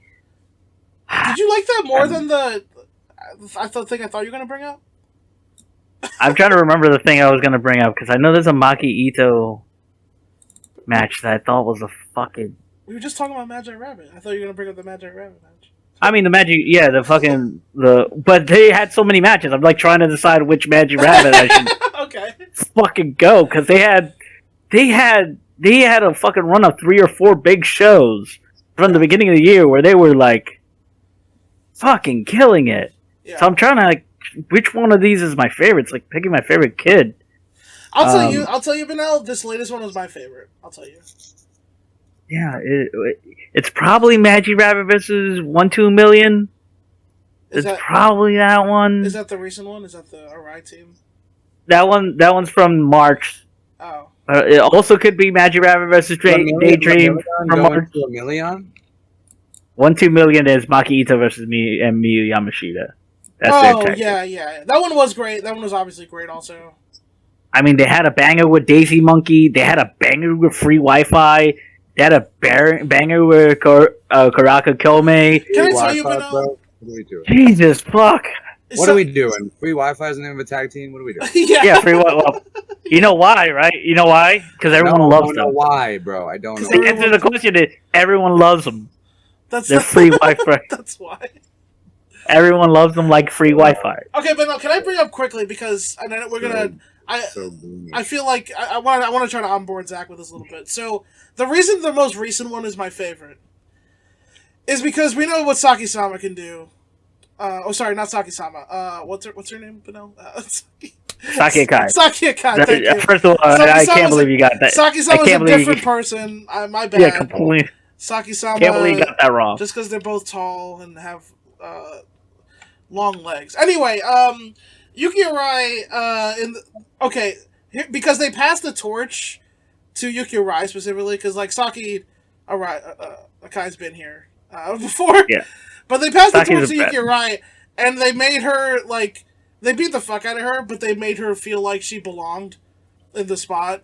And I feel like that performance was the most impressive to me in that way. To be fair, Yuka made her not feel like she didn't belong in the beginning of the match. Well, she got blown she up. punked her. She got punked so hard. She did, yeah. But Yuka was, oh my god, But they told a story, Benel. They told a story. They told a story. They told the story of like you're not on the level of the rest. They like 3 admirals at Marineford her, like you're not on our level. But by the end of the match, like she was, she was on their level. Like she was on their level. That's why I was so impressed with the story they told. Because I'm not so sure Yuki Arai's ready for this yet. This might be a lot too soon. Oh, you're gonna? They're gonna send her on an excursion. Okay. Yeah. All right. I like Yuki Arai. I'm just saying I don't know if she's ready for all this yet. Me neither. But she looks like she has to go on excursion. Because she didn't just win the title; she beat the best act in the company. Like yeah, for real. So. But she got kicked out. She lost the Princess Cup in the first round, so, Yeah, we'll see. We'll see. Other matches of the year, Nakajima from Go Shiozaki in the January show was fucking fire. Mm-hmm. But also, so was Kano and Kiyomiya from the same show. That show fucked. I bet. Kano double stomped that young man on the floor. It was a brutal, savage match. Ooh, you love to see it. Yeah. Any other thoughts, Benel? DDT? For me, I actually think the Wild. This might not be the best match of the year. Maybe my favorite match is CDK and Asuka in the CDK versus Asuka and someone else for the Cyber Fight show. Oh, that right. was I did not that see was a fucking those. hot. That was a fucking hot sprint. I really enjoyed that match. Also, shout out to Josh Alexander versus Tomohiro Ishii from Impact. Yeah, that was badass. Actually. Yeah, that was badass. Well, the Impact I mean, review. I'm going to tell you a future prediction of maybe match of the year. Josh Alexander versus Kenosuke Keshida this fucking Saturday, bro. Yeah. Oh, is that happening? Yeah, I'm going to be sitting fucking front. I'm not even going to be sitting front row. I'm going to be behind the curtain watching that shit. Yeah. Where is that shit? Fucking Garden State Wrestling in Jersey. Garden State. Yeah. God damn it. Right? Why is everything in New Jersey? And then Jungle Kyona's gonna be there too for some reason. Why the fuck is Jungle Kyona gonna be there? Like, bro, I could get out of work at 4 and make it down to New York in time for a show, but I cannot do the same thing in New Jersey. Yeah. I feel you. Yeah. Yeah, how did they get good Jungle Kyona? how did Jungle... Who the fuck are these people? Like, I gotta ask so many questions when I'm down there. I got 1,000 questions to ask. Oh, also, sorry to go all the to go all the way back. I forgot to bring up Saya Kamitani from Stardom for overall wrestler. She's been a savage this year. A lot of wrestler of the year buzz for her. So true, unstoppable. Because like I was just thinking of my other matches, and she's been in a couple of them. Most recently with Starlight Kid.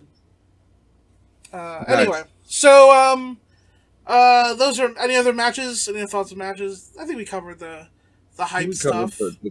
Yeah, I mean, I think that Briscoe's FTR match is FTR. Really that's probably the number one right now.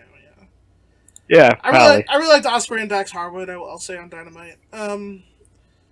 But yeah, show. I mean, I think ZSJ. I think matches that didn't happen. I think ZSJ versus Bryan Danielson would have been a contender for sure. Yeah. Claudio match was still great though. But yeah. Claudio match was excellent. Yeah. Yeah. Show of the year. Probably Forbidden Door. Yeah. Is that recency bias? I think it was better than Wrestle Kingdom. Is that recency bias? I don't think so. I mean, the problem with Wrestle Kingdom is the clouds can't fucking make noise. All right. It's not anyone's fault, but it's not their fault. It's not their fault. It's just either. the way it is, man. Forbidden Door, the crowds are on fucking fire. Shota Umino was a star in the first match. We had Eddie Kingston chopping Suzuki. Like that crowd popped for Clark Connors. Like, yeah, first of all, that was also awesome. This Forbidden Door show, the pre-show had a 4-star match with fucking Despy and Kanemaru losing to Swerve and Our Glory. It had like a 4-star match on the pre-show. So yeah, this show was fucking awesome. Things that are wrong. Yeah, I mean, Orange Cassidy and Ospreay, which obviously Claudio, the main. Yeah, the show was fucking top to bottom. And the thing was, people were, like, going into the show, like, disappointed. Like, oh, we lost CM Punk, and Okada's in a 4-way, and fucking, all this. And it was still an awesome show. So, that would be my choice. Yeah, and Ibushi hates Ibushi's gone, yeah. Omega's not back. No Danielson. We lost Danielson. So, yeah, pretty nuts. And yet it was still I still think the best show of the year so far, so that's pretty nuts. Benel, you gonna pick Cyber Fight or Wrestle Princess? What are you? Fucking SummerSlam Princess. I think it's the best one. Oh, the one that just happened. Yeah, you know why? Fucking live crowd. That's why. You know what? I can't disagree with you. It actually added a lot. Yeah. Yeah. WrestleMania happened too, I think. Were you a fan of that, Zach? Is that your pick? I don't even remember. it. Okay. Couldn't tell you a single match on it. I remember Becky and Bianca. Oh yeah, Becky and Bianca happened. That's true. That's the one thing that I remember. Yeah, that was good actually. But yeah, I mean, yeah. So that happened. But no, yeah, I think definitely Forbidden Door. Yeah, Wrestle Kingdom Night 1 was really good. Yeah.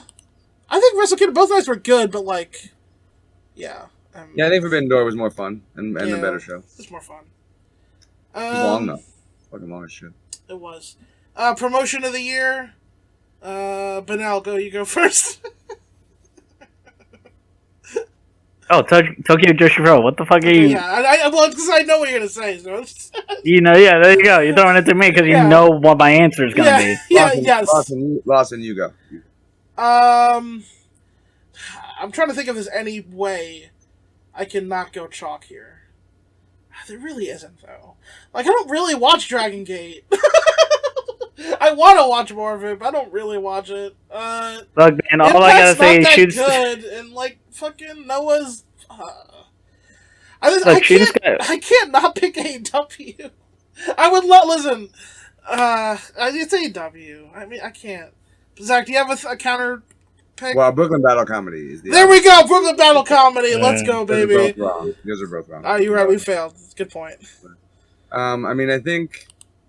I think you guys are obviously missing the glaring, right? Like, I mean, every show has been a banger, like the pay-per-views and stuff. Control your narrative. You're right, Zach. I fucked up. Yeah, no. Yeah.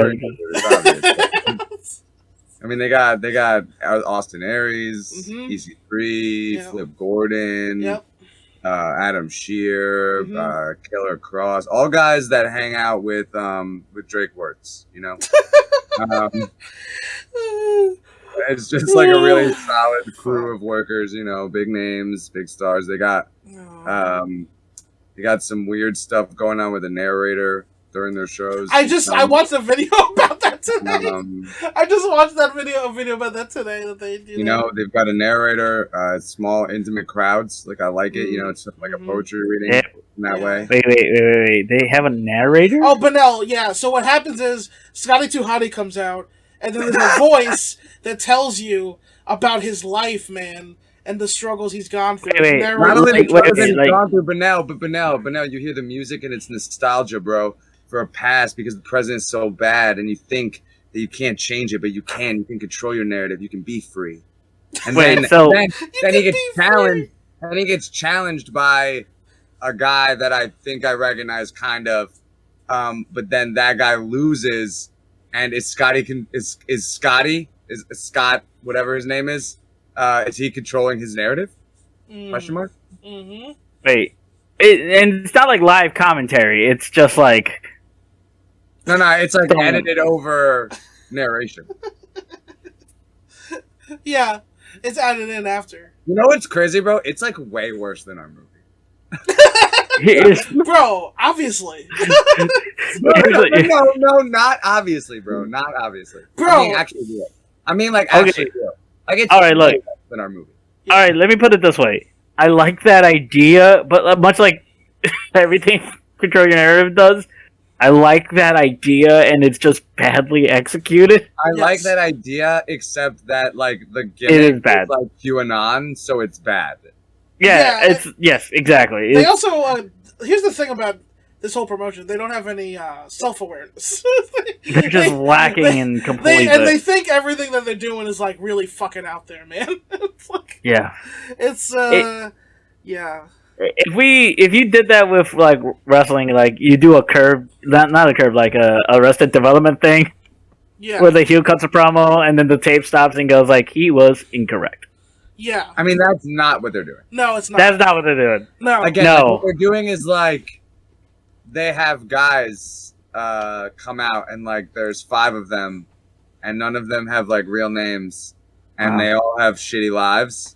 Yes. And then like a narrator tells the one guy who's called like Project Number 1 to like prove himself, and then he fights him, and then and that guy wins, but then the narrator comes back and he's like, but the reward in the pit is death. And then like a guy comes out and his name is Death, and he fucks him up. That part, No. I will say, I will say, that seemed like something like an idea Benel might have had. That's literally a pitch. That's literally got to be. We have to do that in Brooklyn Battle Comedy. When the dude came out, also, please don't. when a dude came out whose okay. name was Death, I was like, me and Benel have like talked about doing some shit like this. We literally pitched an idea of John Cena teaming up with someone named Cancer to beat up little kids. That's true. That was a bit. That was a bit. But also, that was a bit. 100%. John Cena would pull a Braun Strowman and team up with a little kid to beat a guy named Cancer. If anything, come on. Yeah. That's what made it funny. So there's and the last thing I will say about Control Your Narrative, because it's obviously not the best, but it is fucking hilarious. Yes. It's the funniest, which counts.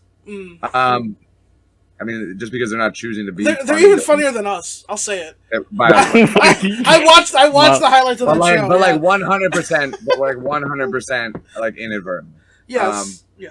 So like it's the best kind of funny, the absolute best kind of funny. so, okay, yeah, the best kind of funny. So Killer Cross has a match, right?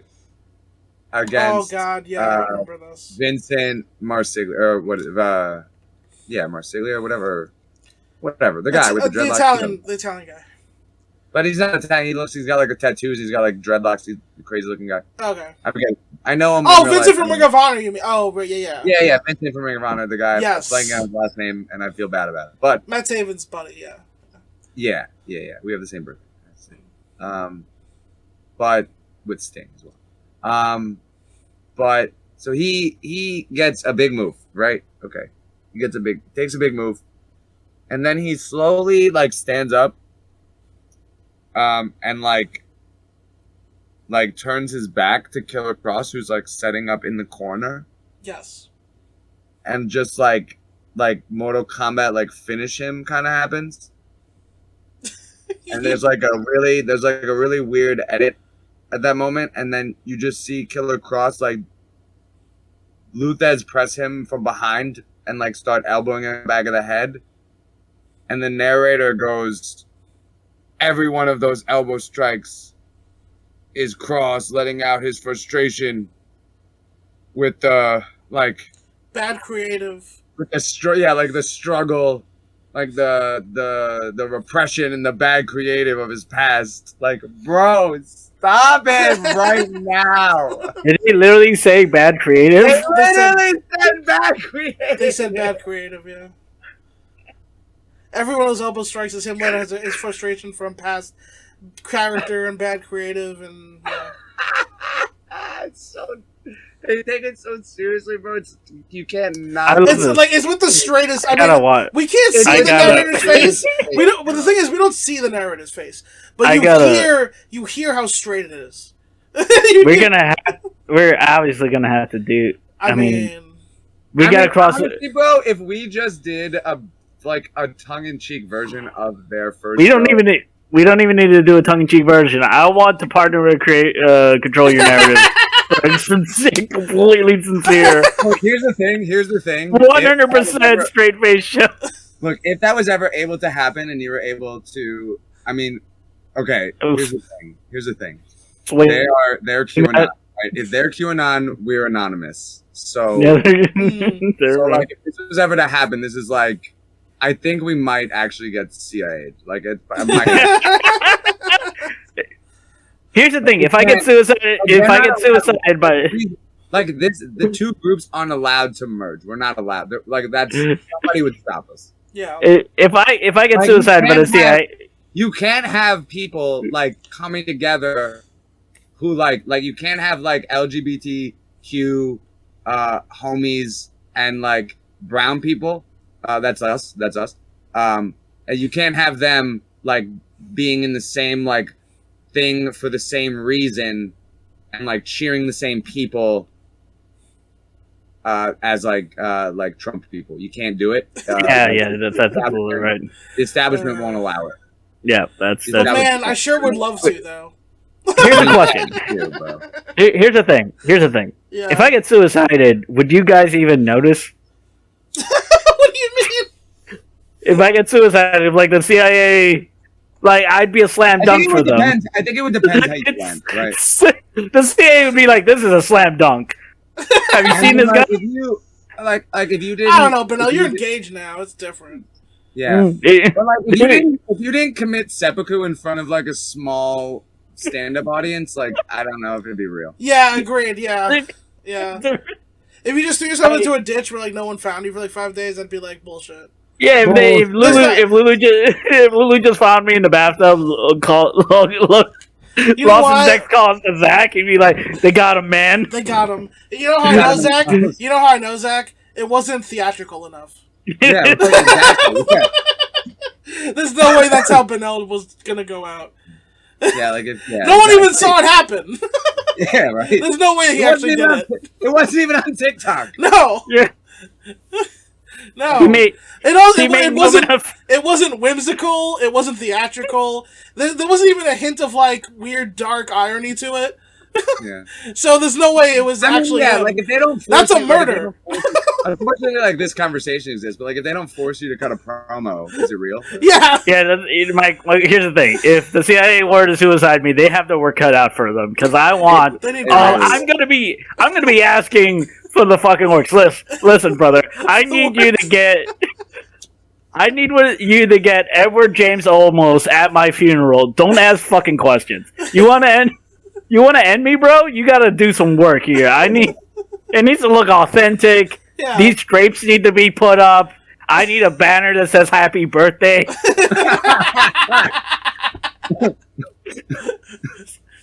Bro, You need to. And look, you're gonna have to make the call. You're gonna have to make the call because my ex-girlfriend needs to know that she was right. Yeah, like you could. And honestly, I don't have the heart to tell her. Yeah, one of you guys need to pull this string, and then my body comes down like a disco ball. spins around slowly. Spins around slowly to fucking Kesha. But he's got a suit on him. Who put the suit on him? But no, if they had you cuffed and like ready to get shot, you would obviously. Do you think they could get the ham suit on you with your hands tied behind your back? I mean, I wouldn't even like. They don't need to shoot me. Give me the gun, bro. I fucking handle this shit myself. Yeah, bro. I mean, there's no reason for those guys to work harder. Yeah, right. You got to go back to your. I'll put my fingerprints on it regardless. Yeah, guys, you got to go back to the wife that you beat. Like, come on. Yeah, you got to save your hands for. Speaking of this ridiculous digression, like, have you seen the meme recently going around where it's like, "Oh, I found this really great way to scam the FBI." No. I just start talking about red pill shit and how I'm gonna like hurt a bunch of people, and they immediately cash at me $3,000 to go buy a gun. Here's what it is. That's a good one. Yeah, yeah, right. Funny. All right, we need to fucking wrap this up because we gotta record now. Yeah. So just a couple more we got here. Most improved. I'll start. Hard Rock Juice Robinson. Not that he's better in the ring necessarily, but his character's fucking awesome, and I love to watch. Yeah, bro, he's killing the game right now. Yeah. Most improved. Jade Cargill. Yeah, I'm gonna say Jade Cargill as well. That's good choices. I back both of those. Yeah, Jade Cargill's killing it right now. That kind of leads into this one, Rookie of the Year. Jade Cargill or Hook? Wheeler Yuta. He's not really a rookie. He's not really a rookie, but yeah. Not really. No. Like in the verse. Jade Cargill is the only like true rookie, I guess, technically, but not really. Hook's a rookie. This isn't her rookie year. I guess technically Hook too. Yeah, I think Jade and Hook both count. But I would consider people like Wheeler and even Daniel Garcia maybe like those young, like the people that really took off this year on like the mainstream scene. Mm-hmm. I mean, I'd say Yuki Arai. Yeah, she's a legit rookie, right? Yeah, she's a rookie, first year, like less than 9 months in. I mean, I'm gonna go Hook because we haven't brought up Hook, so that's true. I'm going Hook. Yeah, Hook's great. Knows how to put together a match. Knows how to protect him. I will say though, Jade has done a lot in her rookie year. A lot more has been asked from Jade than from Hook, and she's done great stuff. So that is true. Yeah. Shout out to your queen. All right, the last two categories here we got best feud. MJF, CM Punk, Eddie Kingston, Chris Jericho, Hangman Danielson, I think counts. It bled into this year, so it was pretty good. It ended this year technically, so yeah. Those would be my off the top of my head thoughts. Those are great. Here's the thing, fucking for what it is, Matt Cardona versus Nick Cage. Yeah. Not terrible. Yeah, I'm with you there. Yeah, for that feud draws money. That feud draws money. D versus Shida was good. D versus Shida was good. Yeah. Yes, very good. Mm-hmm. Really, I felt like carried a couple shows for sure. Mm-hmm. Danielson versus Hangman. Yeah. Really good. Short. Too short. It like it ended like in the first Dynamite this year, but I'm gonna count it. Sure. Yeah. I mean, they have rekindled the feud that is Jay White versus Okada, which is a seminal feud. True. Uh, Yeah, New so, Japan's like- kind of weird in that way, where like the feuds are seminal a lot of times.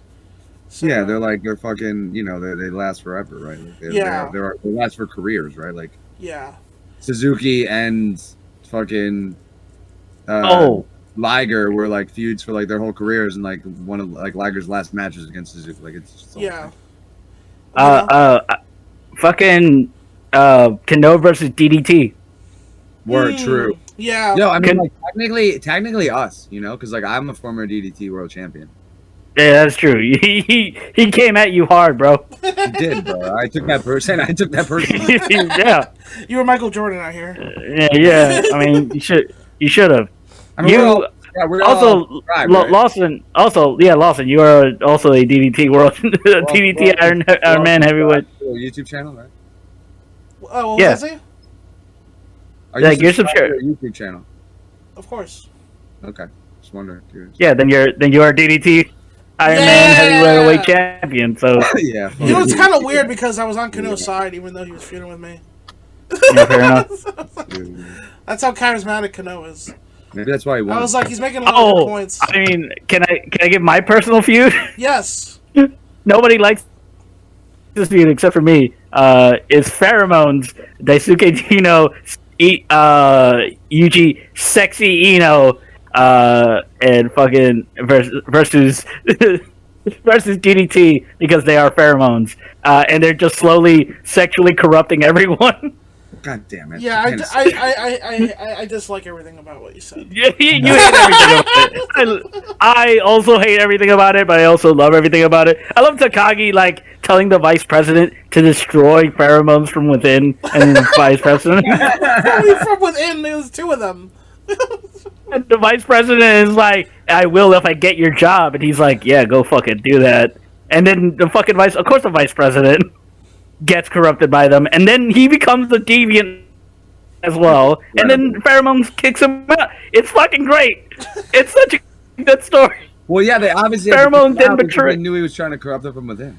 Yeah, but they already destroyed him. Like, they destroyed his reputation, and after they did that and got the win, Nice. they kicked him out. Oh wow, savage. Monsters. Monsters. Love pheromones. Brutal. I hate pheromones, but I love pheromones. Still, I mean, I think. I mean, there's been feuds, right? Like, obviously, we got but Lawson said the two, probably the longest running that we had. MJF Punk and Eddie MJF Kingston Punk was Jericho. long, and Eddie Kingston and Jericho is still happening. Yep. It's ending this week, so yeah. Yeah, ending this week, but still, let's count it. Mm-hmm. I mean, I think I'm gonna mention feuds that definitely aren't it. Like Pentagon, like that, and House of the Black and the House of Black versus everyone. Sure.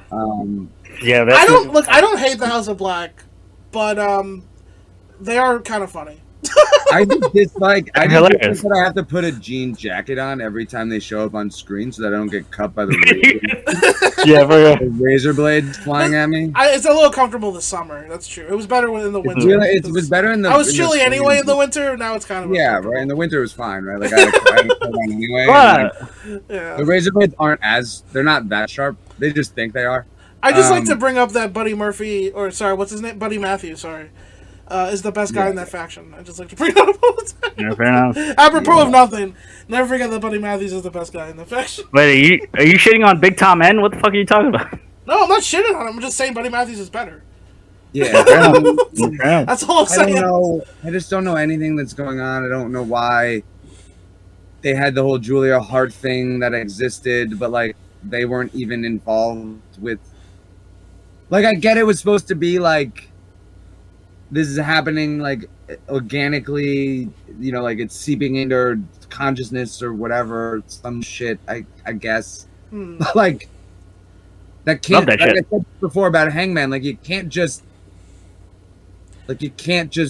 fucking do that shit. You gotta let people You gotta know what's happening. You gotta explain it. You do have to like Yeah. actively explain it. Well, Fucking I think they're helping doing the thing where they're not explaining it and they're just letting you fill in all the lore.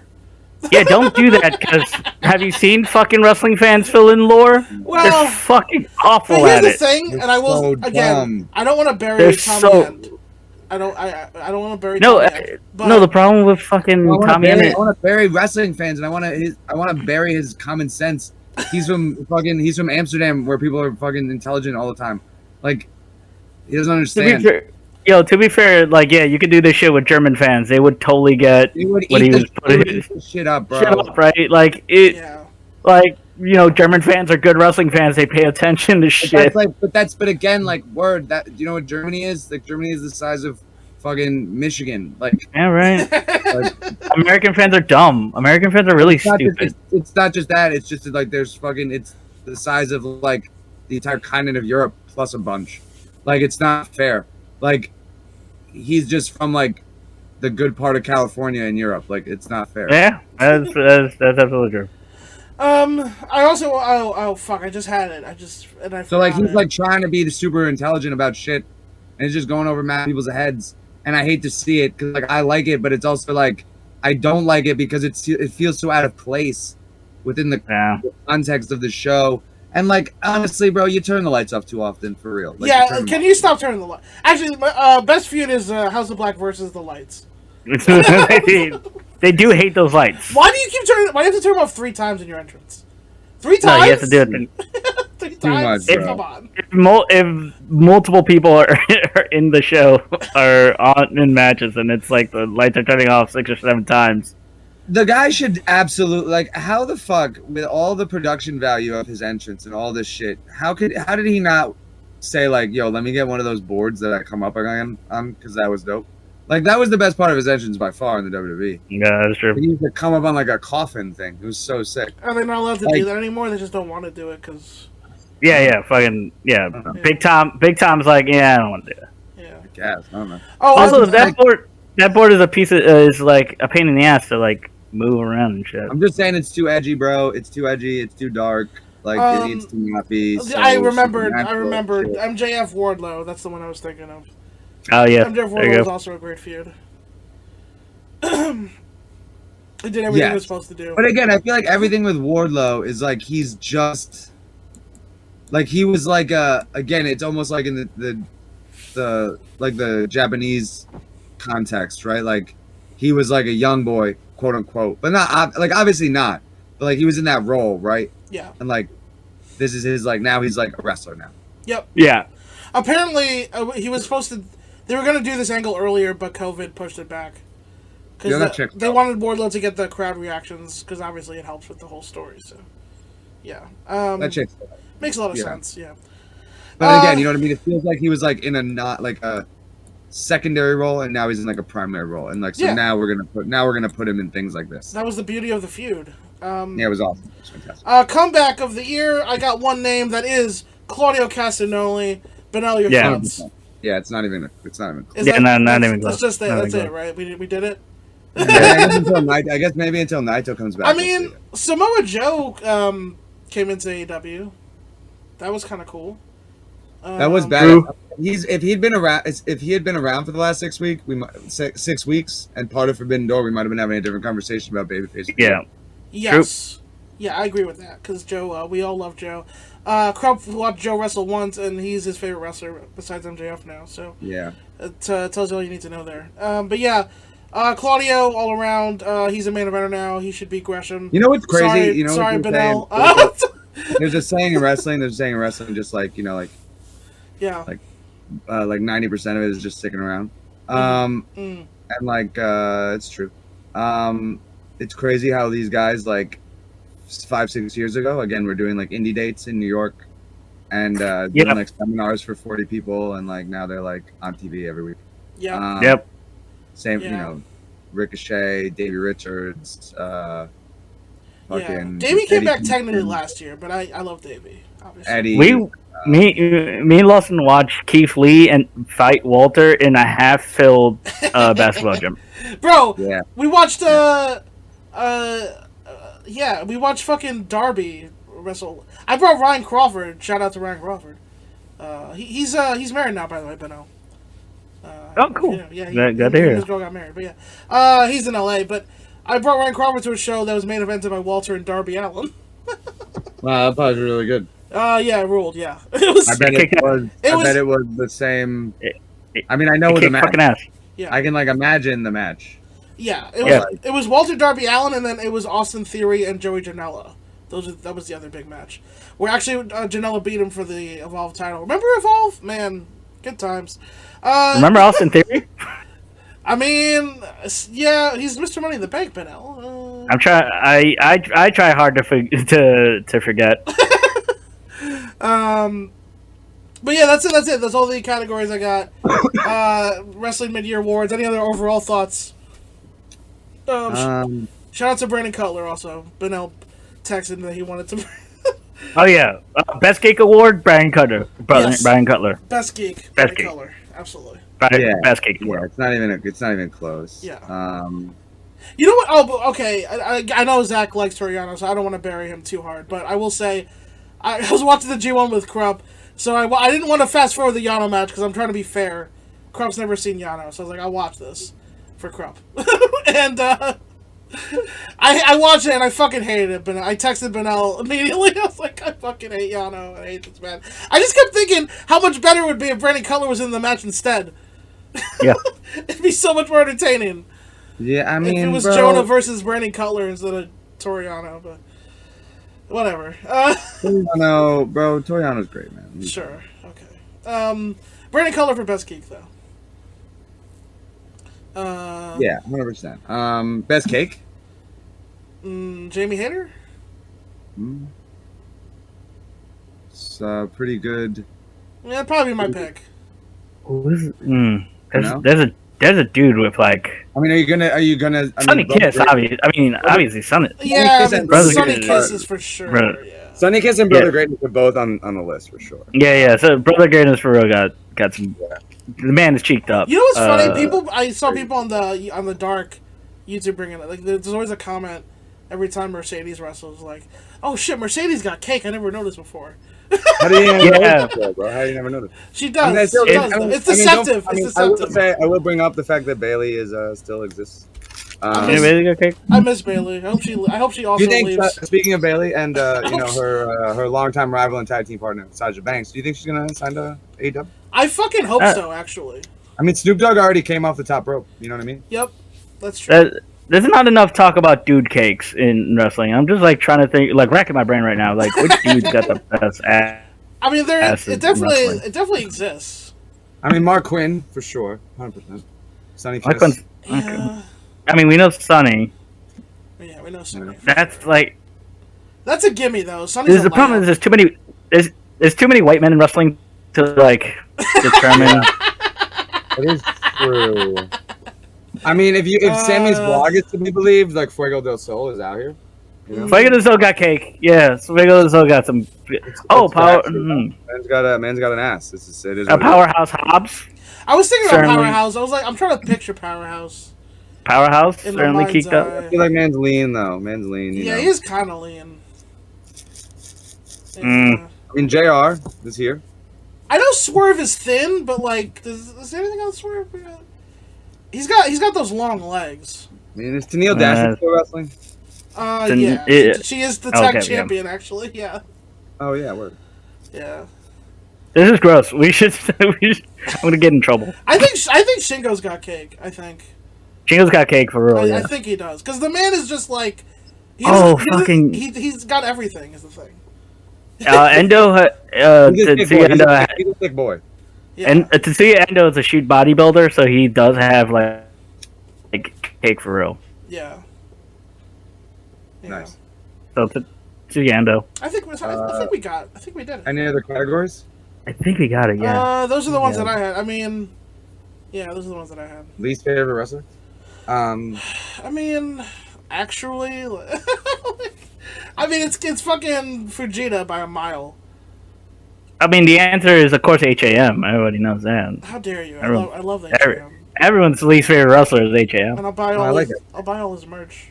I like that guy. Actually, no, I'm wrong. That's promoter's least favorite wrestler. That's Oh. I think promoters are my least favorite wrestlers. yeah. Oh, There you that's go. actually a good point. Yeah. Like if you're a wrestler and a promoter, I think you're bad. Yeah. both things. Least favorite wrestler Vince McMahon, but I dislike Fujita more because that's how much I care about Noah's world title. Yeah, I don't remember that. As I think what Vegeta did was worse. All right, I gotta get out of here. No, Uh, I'm going. I gotta go to bed. I got work in the morning. No, fuck! God damn it! We went too long. Yeah.